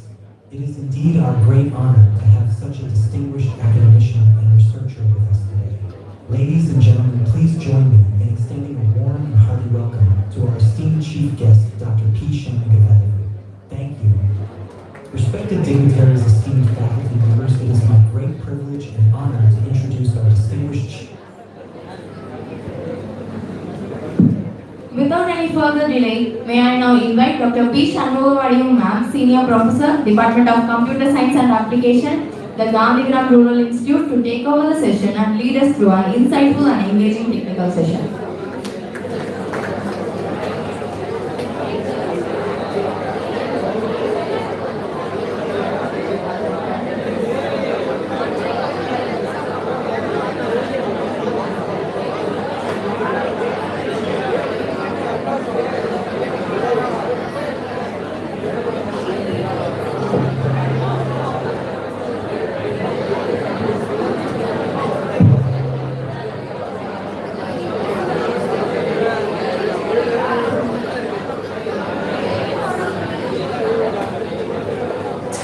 everyone.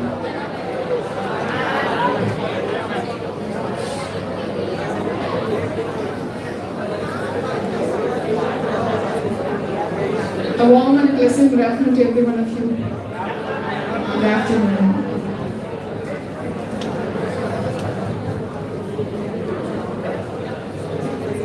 So, I'm expected to handle you from now on till 1:30.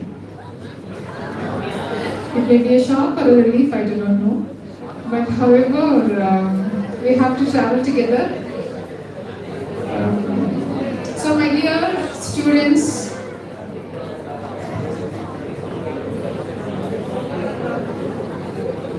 this is a very crucial age, right? Where at times you're not aware of what you're doing, like what artificial intelligence is doing, right? So AI doesn't know what it does, and also at this brim of youth, many of the youth, you do not know what you're doing. You are the representatives of this BET, Institute of Arts and Science College. So you have to be happy, feel proud that your institution is organizing an international conference the third time, right? So what you see is the fruit of the entire set of efforts. But your faculty members have worked for about a year to bring this out, to bring prestigious speakers and to bring iconic students from overseas institution. So the kind of attitude that you are going to show is the brand of this institution. Okay, so like there are two choices for you. If you are interested, you can listen, and if you are not interested, you can just keep quiet. Right? Let's not disturb the other. This is a kind of gentleman or gentlewoman agreement that we can have. Okay. So we have to wholeheartedly appreciate the session handled by Dr. Fatima, because that just gave all the realities of artificial intelligence that is taking a lead and that is trying to master us. Okay, so at this point of time we have to take a stop and try to see what are we up to, right? What are our responsibilities, what are our accountabilities, and many more. And my beloved children, you cannot live without artificial intelligence, right? So though we have got inherited biological intelligence, now this artificial intelligence has become a kind of inevitable component, right? And there was a book written by Alvin Toffler, I think in the year 1975, right? He just gives a kind of statement about who a literate is. Right, the definition for a literate. So what is our definition for literate? The person who has the ability to read, write. Read as well as write, right? Tamil சொல்லுவோம் இல்லையா, எழுத படிக்க தெரிஞ்சா is a literate who can write as well as read. But what Alvin Toffler says, he goes beyond this. It is not the ability to read or write or understand, and the person who has the ability to learn, unlearn and relearn is called as literate. Right? So you must have the ability to learn something new, unlearn your traditional thoughts and relearn whenever it is essential. So this artificial intelligence has become one such kind of commodity where you have to learn artificial intelligence, where you have to master artificial intelligence. At the same time, you have to get rid of your traditional thoughts and abilities which are not required for artificial intelligence, to just go away with traditional computing. See, Madam made a mention, like suppose if you are asked to write a code as you go to a company, because you're all computer science, right? And mathematics. So in the beginning, in the inaugural session, the emphasis that artificial intelligence cannot get detached from mathematics, because the core principle of artificial intelligence is mathematics, which is a combination of statistical principles as well as probability. So unless otherwise you are strong in mathematics, unless otherwise you know the basic principles of mathematics, you may not be able to appreciate how artificial intelligence models work. Right?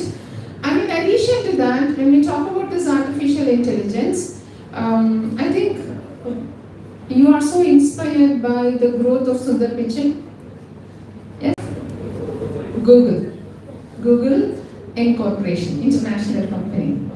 So my dear children, he was born in India, right? And he was educated in India. And his determination, his imagination, his inspiration, his aspiration has taken him to a greater height. Right? So once upon a time, one time, he might have been sitting in a classroom like you all, right? But he had a dream to achieve. But unfortunately, after this corona, right, and there is a kind of a gap. There is a kind of gap in the attitude among the children. We don't blame you, right? Your brain is trained in such a way, you're not able to focus on anything for more than 5 minutes. But this time is very important. There is a proverb, time and tide waits for none. Right? So whenever there is an opportunity at your doorstep, you have to grab the opportunity. And artificial intelligence is one such opportunity. Right? So Sundar Pichai, he says, Madam very beautifully underlined this statement. See, it is not artificial intelligence which is going to replace your opportunities. It is not artificial intelligence which is going to replace the job. A person who has artificial intelligence knowledge is going to replace one who is not having artificial intelligence knowledge. Right? So there is no crisis for placement. There is no crisis for opportunities. It all depends on one thing, right? Are you an expert in artificial intelligence or not? So, it is not sufficient to have a degree. In addition to that, each and every one of you should know the art of using artificial intelligence in the best expected way. Okay, so I think you all must be knowing anti-gravity. Yes? See, suppose if you want to develop a model, ma'am made a mention about disease diagnosis, like natural language processing model. You take any kind of problem statement you have in your hand. If you just work with anti-gravity, when you give an appropriate prompting, that will give you the code.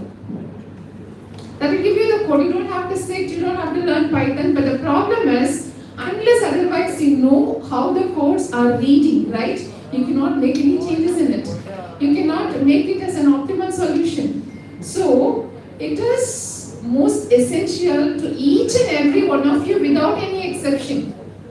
No exception. None of you can escape unless you just want to sit idle all through your life. Right? So when you want to prosper, it is very important to master all the latest advanced technologies, and this AI is one such thing. We just go by the terminology AI, right? But it has got bundles of tools to be mastered. Okay, so please do make use of the opportunity. You just contact your teachers, contact the friends who are in and around you, and get networked, as Fatima was telling, and then try to enrich yourself, right? So you can chat, right?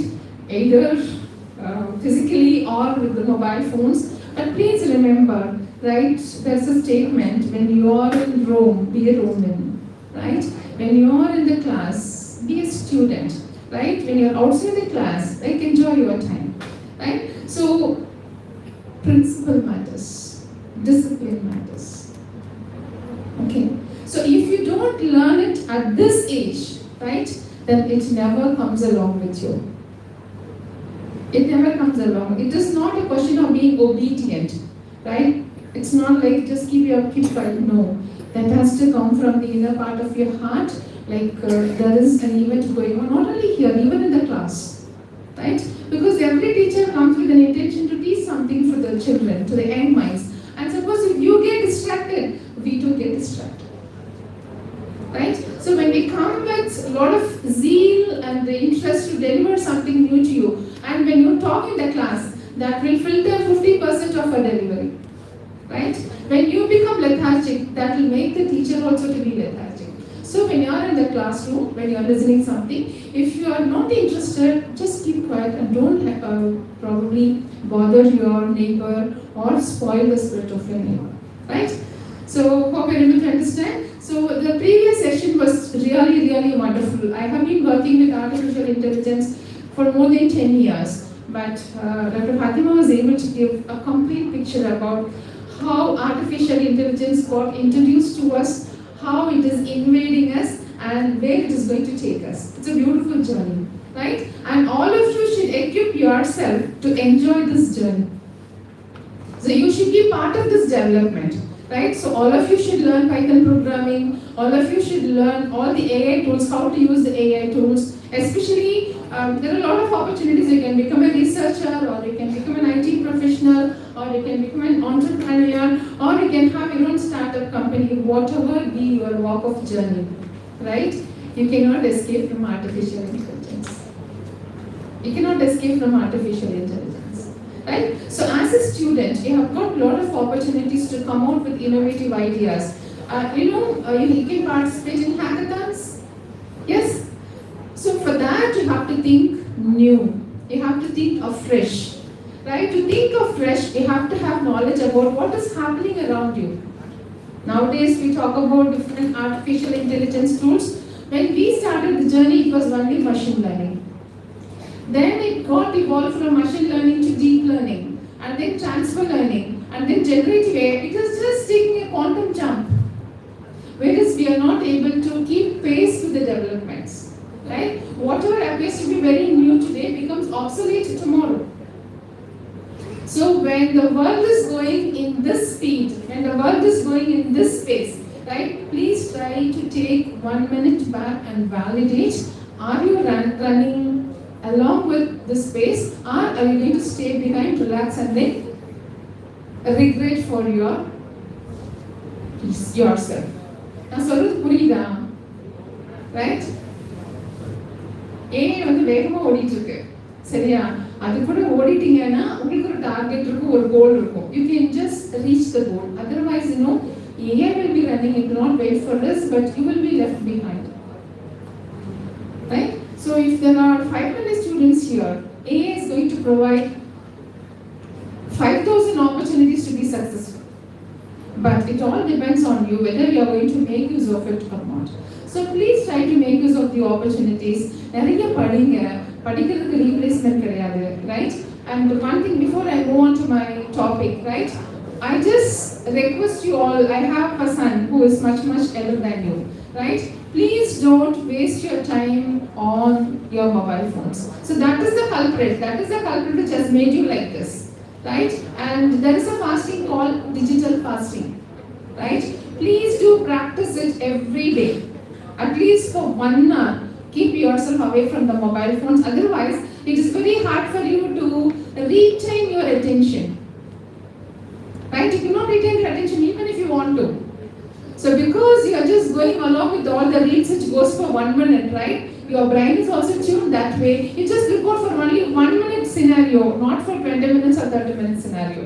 So it requires a lot of brain training, right? That needs doing some exercise, doing some yoga, meditation, breathing, many such things.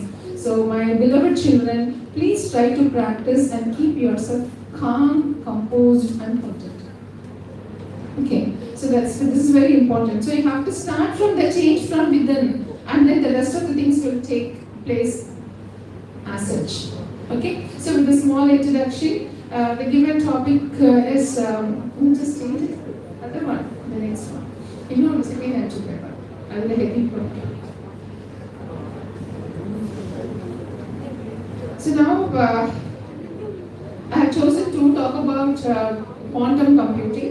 Right? Quantum computing is entered the domain which is going to get integrated with, it has got integrated with artificial intelligence. So this quantum computing is a very old principle, right? So we have got this idea from physics. When you talk about digital technology, or when you talk about binary, how many states do you have? In binary, how many states you have? Binary. Versions. we have not got an opportunity to work with quantum computers as yet, at least in India. But however, now we have got lot of simulation algorithms with which we can work. So when you are preparing a paper for a conference, then you can use this quantum computing and you can just give a solution which will be an opportunity for you to present yourself in a conference or when you want to submit a paper to a journal as well. So you will be operating? Okay. The previous one. So to begin with, right, what do we mean by this quantum computing? So please remember, when you have one bit, the one bit will have either 0 or 1, right? Whereas in the case of quantum computing, that one bit is going to be represented by different values, not just 2, it's more than 2. So quantum computing is a rapidly emerging field, right? Because quantum machines are going to be popular down the line in 10 years or even before that, we do not know. So that utilizes quantum mechanics to solve complex problems that are beyond the reach of classical computers, right?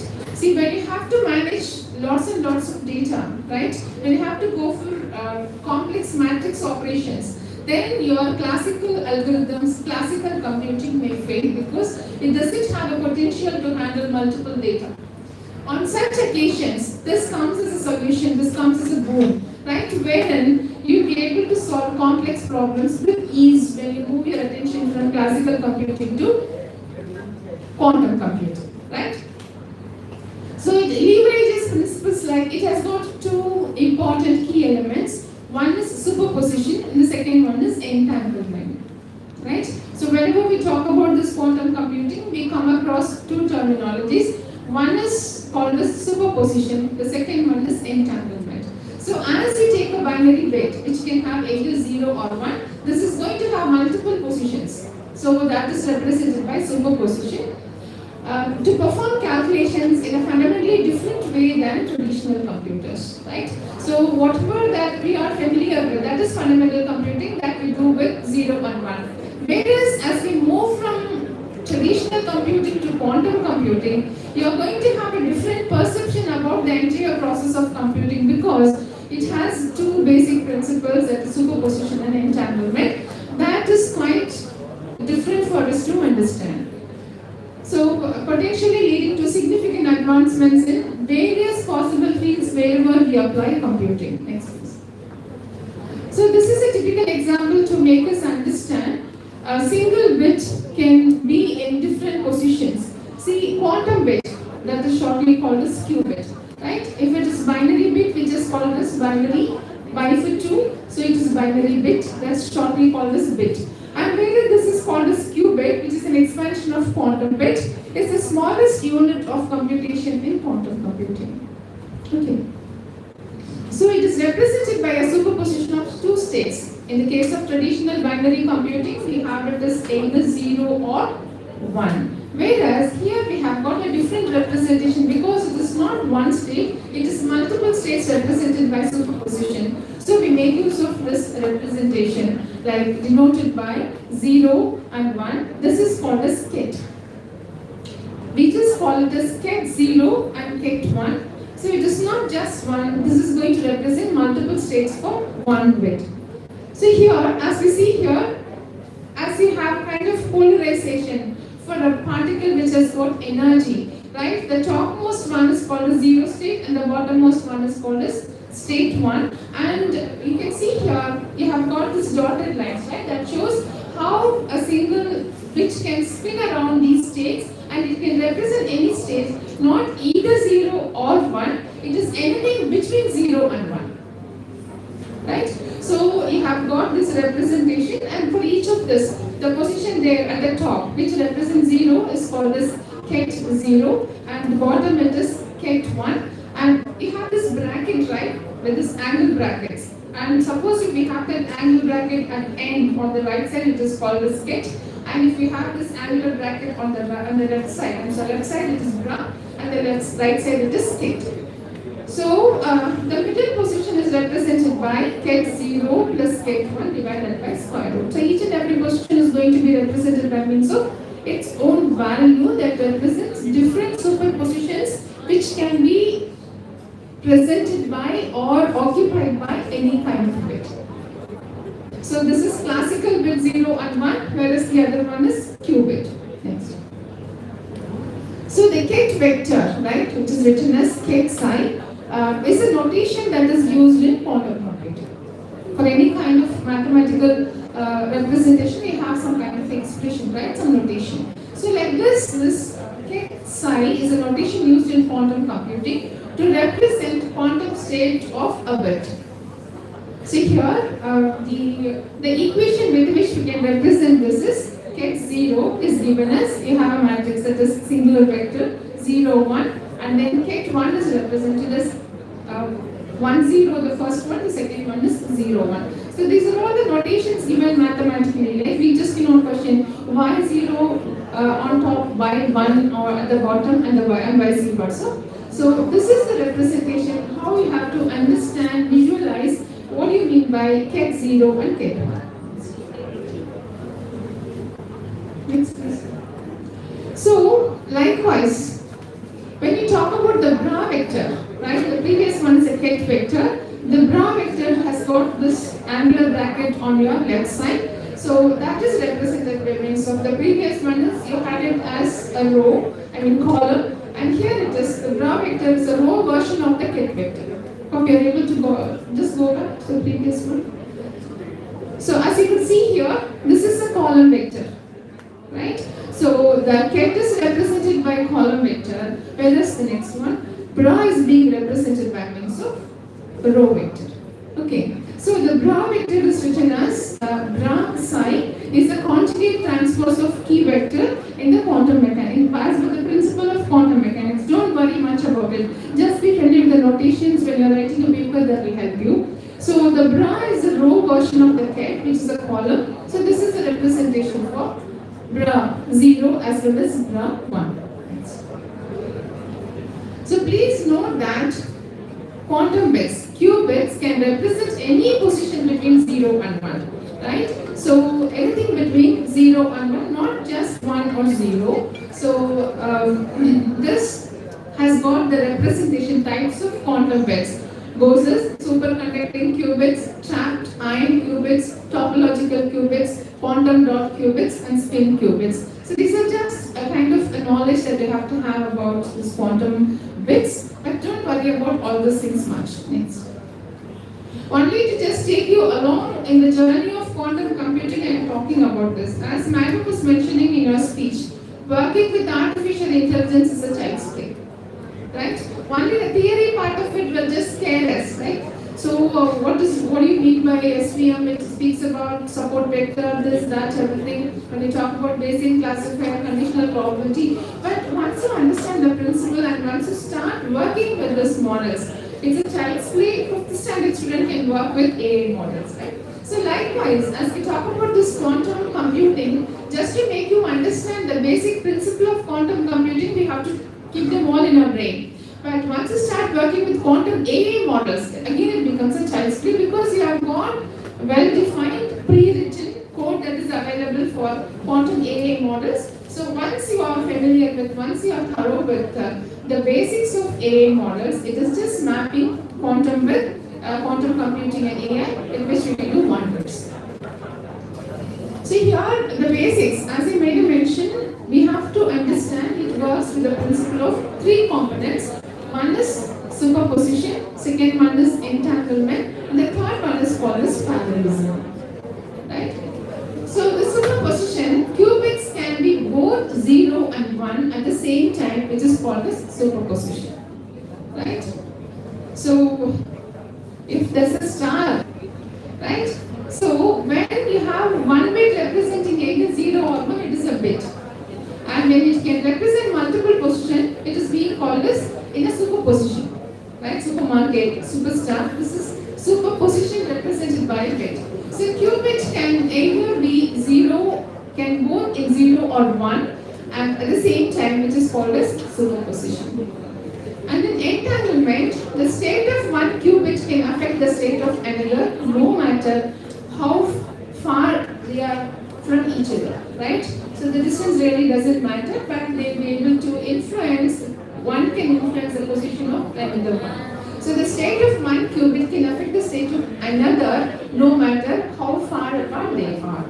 And then the third one is parallelism. It has the capability to handle a problem using the principle of parallelism. What is parallelism? You know what is meant by parallel computing? So a single problem is being divided into small chunks of problem, and it is each processor can solve one module, and then you can combine all the results to get the final one. So this is what we call as parallel computing, parallelism. So this QI models, quantum computing models, are applying the principle of parallel computing, parallelism, and the reason why they are able to solve the problems in a better way than traditional computing. Next please. So the illustrations where parallelism really works, that is factorization. When you want to find factors of a given number, which is very lengthy, then it is easy for us to handle with AI models. So the process of finding the prime number that multiply together to make a given number. So this quantum computing finds an application in factorization. In classical computing, factoring becomes increasingly difficult as the number gets larger. Right? So there's a solution for this. When you apply this quantum computing, with the principle of parallelism, it is able to solve the problem in a simpler way for a bigger problem. And then quantum computers can factor large numbers much faster using, there is one algorithm called Shor's algorithm, and those who are really interested to know about all these things, like just go and learn about what do you mean by Shor's algorithm, right? So that is the one which is a kind of landmark to solve a problem, but this is proved to be much better than Shor's algorithm. When the Shor's algorithm uses quantum parallelism to find the prime factor of a given number in polynomial time. That is, these are all mathematical terms, right? That is when the degree of level is getting multiplied. We just call it as polynomial time rather than exponential time. What is exponential? E power x. That is exponential. Okay. So this makes it much faster than classical algorithm, like to factor a large number. Next. So traveling salesman problem, right? This is a very common one when we work with optimization, right? So it is able to give a better solution for traveling salesman problem. Then quantum approximate optimization algorithms are available, wherein you can incorporate optimal solution, that is optimality. What is optimality? Suppose if it is error, you have to get bare minimum error. If it is accuracy, you have to get the maximum accuracy. And also when you talk about optimum, with the minimum number of variables, with the minimum number of with the minimum quantity of time, with the minimum number of resources, you must be able to get the maximum result. Okay, so in such cases, like this uses quantum parallelism to search for an optimal solution to a traveling salesman problem. So this QA/OA is an approach with the help of which you'll be able to find solution for all the traditional problems which have been handled by traditional computers. So QC provides near optimal solution in fraction of time it will take months or even hours by a classical computer. So other models like machine learning, image recognition, protein folding, when you just want to work with genetic engineering or genomic engineering, this quantum computing becomes one of the easiest solutions with which you can find better solutions. So as we talk about digital principles, or when you learn about fundamentals of computers, you are being introduced to logic gates, right? OR gate, AND gate, NOR gate, NAND gate, NOT gate, all this kind of gates. So only by using these gates, the digital computers are being fabricated, right? In the similar way, when you think about quantum computers, it makes use of a set of gates, right? So those gates have got different names. So I just mention them. Let's not go into the details because that will really bore you. And please try to understand quantum computers have got set of gates with the support of which it is being manufactured or it is being fabricated. And just have on the traditional computing you have got logic gates. And in the quantum computing side you have got quantum gates, right? So quantum gates are the fundamental components in quantum computing that perform operations on qubits. And in the case of traditional computing, we perform operations on bits, exactly, right? Whereas in the case of this quantum computing, we perform operations on qubits. So, class gamical காமிச்சிட்டாங்களா? நல்ல விஷயம் தானே? So it is analogous. Analogous means similar. So analogous to logic gates in classical computing, but operating on quantum states. So when you talk about quantum state, please remember it is not 1 or 0, it is multiple. So quantum logic gates are being, you have got digital circuits, whereas this is called as quantum circuits. Right? Next please. So here, just get familiar with the names. I am not going into the details. So here, single qubit gate are the fundamental operations in quantum computing that act on a single qubit, manipulating its quantum state. Because a bit is going to be in a quantum state. It can be anything between 0 and 1 or a combination of them.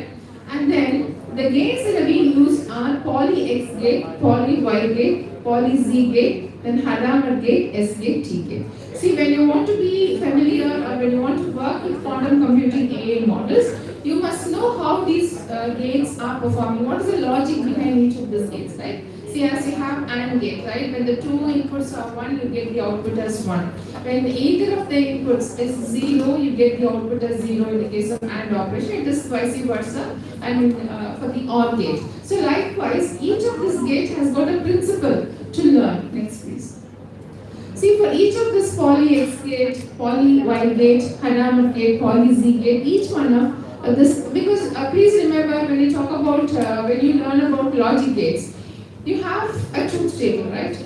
So what are the inputs? What is the output? So if it is OR gate 0, 0, 0, 0, 1, 1, 1, 0, 1, 1, 1, 1. So like the same way, see, whenever we talk about this X gate, you have to understand this is the logic behind poly X gate, right? That represents one kind of quantum gate. So please move to the next one. So this is poly Y gate. I leave the PPT with you. Those who are really interested to know the principles can just go into it and then learn it. I'll just introduce you to the types of gates. And then poly Y gate next, poly Z gate, then poly Z gate next. This is Hadamard gate. Those who are working with quantum computing will be looking into the principle of this Hadamard gate. This is a very interesting one. Next, please. Then S gate. And the last but not the least, T gate. Okay. So those who are interested can just go deep into it and try. It's very simple mathematics. Right? So the block is only in the mind, not anywhere else. Right? So it's very simple to just go ahead with. I suggest you all, at least a handful of you, to explore this quantum computing and just write papers, right? And then present in one such kind of conference, please. So, multiple qubit gates. So the first one is about the fundamental gates. The next one is multiple qubit gates are quantum operations that act on one or more qubits simultaneously, right? Enabling the creation and manipulation of entangled state. So there is one principle called entanglement when we talk about this quantum computing, right? Let us imagine there is one bit which is in one state. There is another bit which is in the same state. So when you have a set of bits which are existing in the same state, they get connected to each other. See, when you just come inside the conference hall, right? Depending upon your preferences, you choose your friend and sit together. So that you can talk, you can discuss, you can chat, and then you can disturb, whatever is your choice, right? So there is a statement, birds of feather flock together.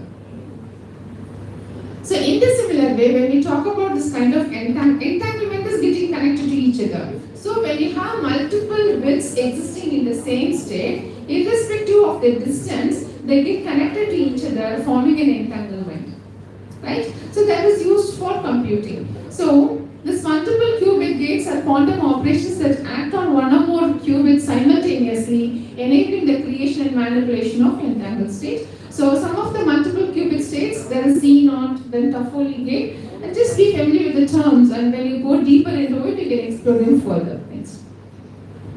So this is how you have to understand the principle of C naught gate. Next. This is Toffoli gate, and this is how you have your logic gate truth tables, right? In a similar way, you have these are the inputs, right? There is one more input called control input. So A is one input, B is another input, C is control input. For these combinations, what will be the result that you get? So this is being explained in this slide. Next. So superposition, as I told you, see here, just see this diagram. Classical computers, they operate on bits. So it can either exist in either one of these two states, that is on state or off state.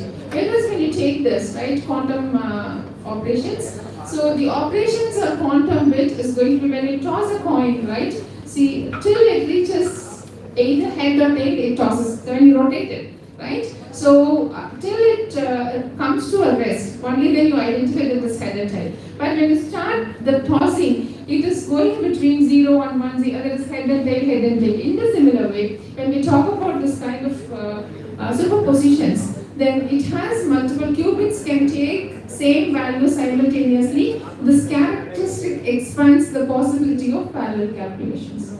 Okay, so please try to understand. Quantum bits will remain in superpositions that helps us for parallel computing. Next. So I told you, right, entanglement. So quantum entanglement is a phenomenon where two or more particles become linked together in such a way that they share the same state, as you see together, right? Same state, regardless of the distance separating them. When one entangled particle is measured, the state of the other is known automatically, right? Suppose when I ask you like which year do you belong to, first to be a C, yes, and like there is 99.99 probability that the next one will be of the same kind of from same discipline or from the same degree. Like that, when we talk about superposition, when you understand what is the state of one particle, when there is a state of entanglement, then the rest of them will be in the same state. Right? Next. So now let us just focus on this should be of your interest. You can just take down all this kind of models, and for each of this you have a code in the internet, right? You take the data set, try to work on them and come out with beautiful articles. So now this is about quantum machine learning algorithm. I think please recollect what Madam was telling. Now, the artificial intelligence models, may it be machine learning model or may it be deep learning or transfer learning model, the models do not have any intelligence on their own, right? So the models are just algorithms and nothing else. But when you give a set of data to the model, right, then that model, based upon its mathematical principle, tries to analyze the common pattern that exists between all the data. Right? When you go to a doctor, doctor asks a set of questions, right? Are you running temperature? It may be yes or no, right? Do you have headache? Your answer may be yes or no. Do you have running cold? Answer is yes or no. Do you have body pain? Yes or no. So based upon the responses that you give, the doctor is able to come to a conclusion that whether the patient is sick or healthy, right? So there are a set of answers that are given by you that is understood by the doctor. Based upon his experience, based upon his knowledge, the doctor comes to a conclusion based upon the symptoms that you give, whether you are healthy or whether you have ordinary fever or whether it is flu fever or whether it's any kind of thing. So we just go by the symptoms. See, as we have a knowledge, right, natural knowledge to come to a conclusion based on the set of symptoms that are given to you. Now, when you have a set of data that is given to a model, the model tries to find out what is the kind of association between the input values and the output values.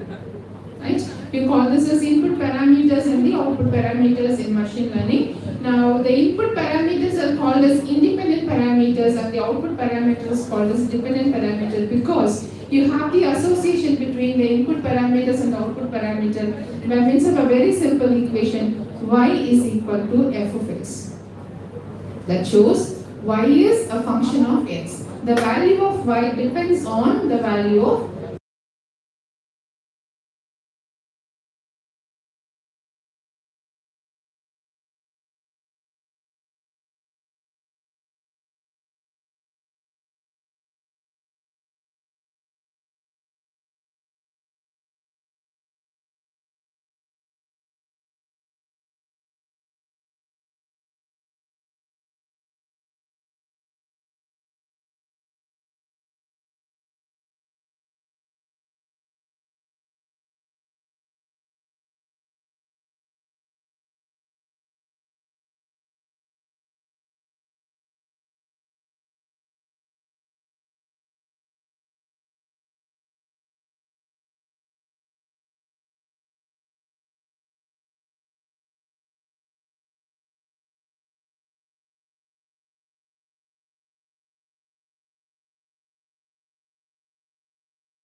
classification, right? Next, please.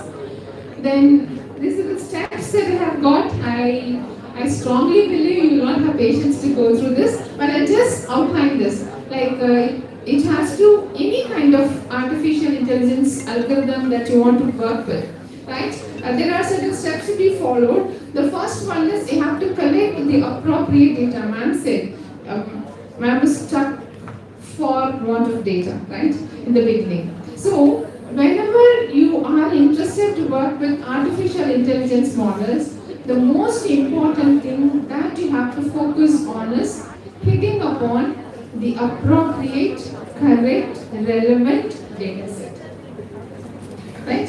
Suppose when there is a question paper on data science, right? Have you prepared on digital principles? You cannot give. As ma'am said, maybe it is hallucination. Right? So it's very important to hit upon the appropriate good data set, right? That will help you to develop good models. So you have to take the data set, analyze the quality of the data set, whether it is having any missing data or if it is image, whether it is the precision is good, whether its resolution is good, does it have any noise in it, does it have any blur in it, and if it is your numerical, categorical or alphanumerical data, you have to check whether there is any missing value or irrelevant value, null value. So may it be data set, that is your numerical data set or image, you have to first tune it in such a way that becomes perfect to model a solution using a machine learning algorithm. So once you prepare the data ready,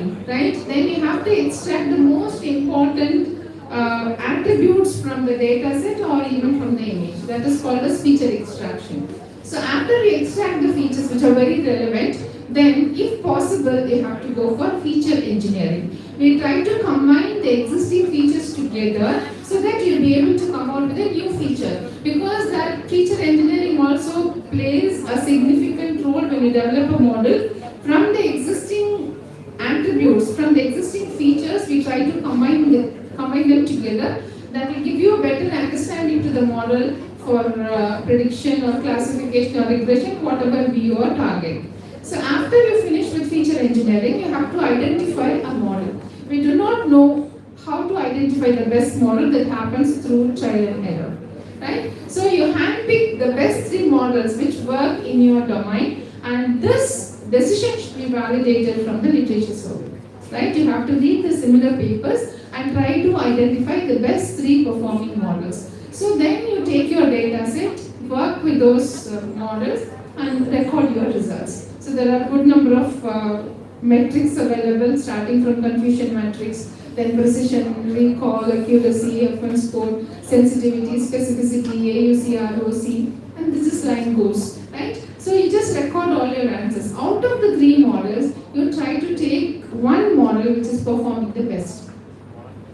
Okay, so take the model and then try to apply your knowledge and try to optimize the model, the best model. So whenever you are going for any kind of conference paper preparation, what you do, just take only one model and work on it. That shouldn't be the case. You have to take 3 competitive models, apply your idea, try to get the result, take the one which is giving the best performance and then fine tune it. So after you fine tune, you may get accuracy like 99.99. And then it's quite possible that the result that you give, and that is whatever with the accuracy that you get, may not be the same when you work on a different data set of the same domain. For instance, I go to the doctor, right? I just gave my symptoms, doctor gave me a medicine, so it was perfectly well. I got cured in a day, right? Whereas 10 more of my friends, I refer them to the same doctor, whereas they are not getting cured because the doctor was able to give a solution for my symptom, whereas he was not able to understand the problem for the rest of the symptoms.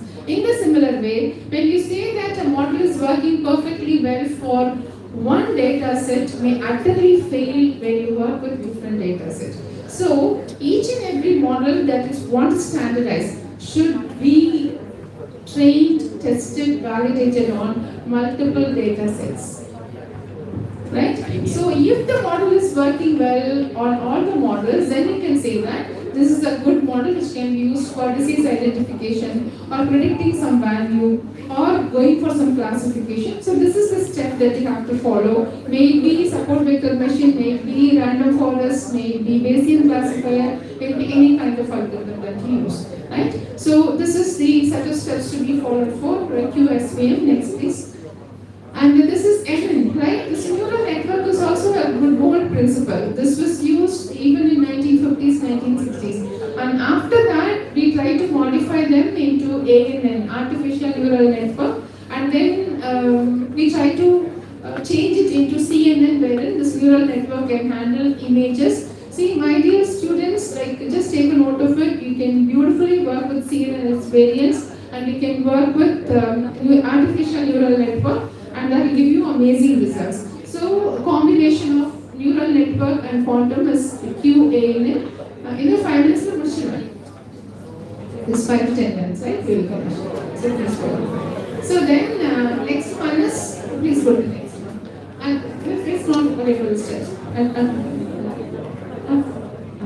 So this one is random forest, right? And there is one beautiful algorithm called decision tree. Decision tree is used for, it works excellently well when you go for binary classification. So in order to get the best result out of this decision tree, a variant of decision tree is called as random forest. So your forest will have multiple trees. So in the similar way, the random forest, for one single given problem and one given data set, we just generate multiple decision trees and we try to get one best out of the multiple decision trees. That's called as random forest. So this is one such approach which you can just experiment and see whether it is giving good results. Next please. Next. So this should be your very common framework to work with any kind of quantum or even AI model. The first one is you understand what is the problem domain for which you want to solve the problem. Then you take the appropriate data set. Then you try to take at least 2 or 3 models, and then you try to go for finding the result, see the accuracy, and then try to fine tune the one which is giving the best result. So as I told you, when you work with these kind of models, you have to compare their values. In this case, I have taken 1, 2, 3, 4, 5 different performance metrics, say accuracy, precision, sensitivity, recall, etc. And then we try to see which is the one that gives the best performance. Right? right? And that can be identified by the visualization. Next. So we have to record the results in this way and try to check which of my model is working the best. See, there is one more point to be given here. I told you to take 3 different models and then try to get your results. You cannot be satisfied with your own results. You have to compare your results with previously published articles results from the literature, and yours should be the best one. And you must be able to compete with the already published results. Only then it is taken as a scientific result, and that can be reported. And one more thing, if there are researchers, even if your model is not working well, and even if you are not able to compete with the competitive methods, never mind. If you are able to give explanation about why this model is not working, why this model is not giving result, that itself is good research, right? So there is no necessity that always you have to seek the glory of a model, even if a model is not working well. And now we have got explainable AI, right? We have got ablation studies. These are all the additions that make us to understand what is really happening inside the artificial intelligence model. See, whenever we are talking about AI models, they are being called as black boxes. When you give data, it gives the result, right? It has complete 100% abstraction. So to break all these barriers, now the scientists have introduced these components like ablation study to optimize the best value for each and every parameter of a given model, and then they have got this explainable AI. See, when the model is performing in a way, we are able to understand why it is working in this way by looking into the way it pays attention to the given input parameters, right? So what are the parameters taken with significance, which are being ignored? So by seeing that explainable AI result, we have got line, then GradCam, good number of such explainable AI models are there. You have to again go and find it. Suppose you take a test and then your teacher has given your paper. Right? There you have got some remarks, like you have not done well, this is wrong. So these are all the remarks you have got for your performance. In the similar way, when you work with XAI, explainable AI model, that will make us understand where the model is going wrong, where the model is going right. So based on which we can again fine tune the models. So this is one called as confusion matrix. So that makes us understand and how many right values are predicted right and how many wrong values are predicted right and how many right are predicted wrong and how many wrong are predicted as wrong. Because this appears to be confusion, this is called as confusion matrix, but there need not be any confusion to understand this. As you start from this left to go diagonally, that speaks about what are the, suppose if a patient data is given to you, it may have 2 different classifications, healthy patient and healthy patient. So the model we have to understand how many number of patients are predicted correctly and how many number of healthy patients are predicted correctly. So this is true positive and true negative, right? Suppose if healthy patient is predicted wrongly, it is false value. And if a patient is predicted as healthy, it is wrong value. So that will appear at the opposite side. Makes sense. So this is another methodology that you can use for applying this quantum machine learning model. You can just run through this. Okay, this performance comparison they have done. Okay, next. This is one of the results of my scholars. And next. You can just compare the results and see how the model is working well. See here they have taken the metrics, then 2 different models are being taken, and then they try to give the one that gives the best accuracy. In this case, a quantum random forest has given the best accuracy. And then for another data, this WDBC is breast cancer data set. On another data set, this is working better. Right? Next. So I just told you, right, line. Right? This is an example for explainable AI model. So we are able to identify what are the parameters, what are the input parameters, and what are their significance. So this is about XAI. Next. Next. Okay, this is an example for it. This is for each and every quantum random forest and everything. You can just go for it. Next. Okay. So this is the most awaited slide. Right? So this quantum computing offers exponential computational advantages. This has got a lot of advantages by leveraging the principle of 2 things, superposition and entanglement. So with quantum machine learning, we can integrate quantum principle as well as machine learning. Now we have gone beyond this, we have got quantum CNN that comes under deep learning, right? So despite the current hardware limitations at the core, we have this typical problem of we do not have the real hardware to work with quantum machines. So despite current hardware limitations, PML shows promising potential, continued advancements in quantum hardware, hybrid model, that is quantum and digital integrated together, hybrid model, and quantum inspired techniques are paving the way for practical real world quantum intelligence applications. Right, next please. Thank you all.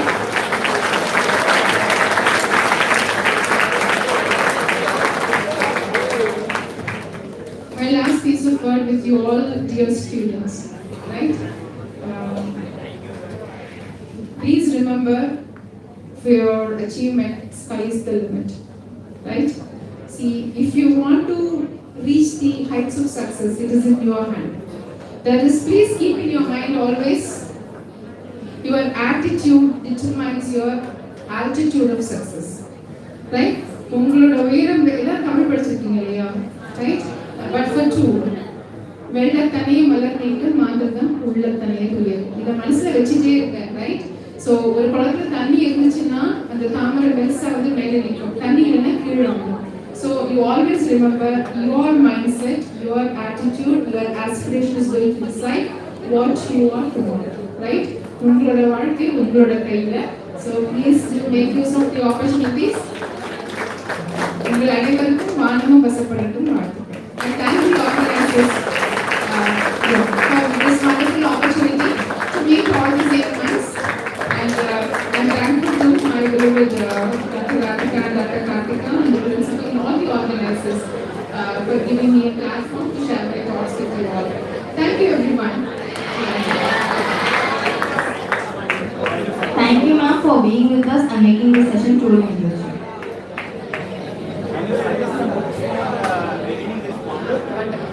Quantum computing. Actually, we just started learning only from the Asia. It is available on the internet. Can you suggest some books? I'll just send you the, definitely I'll send you.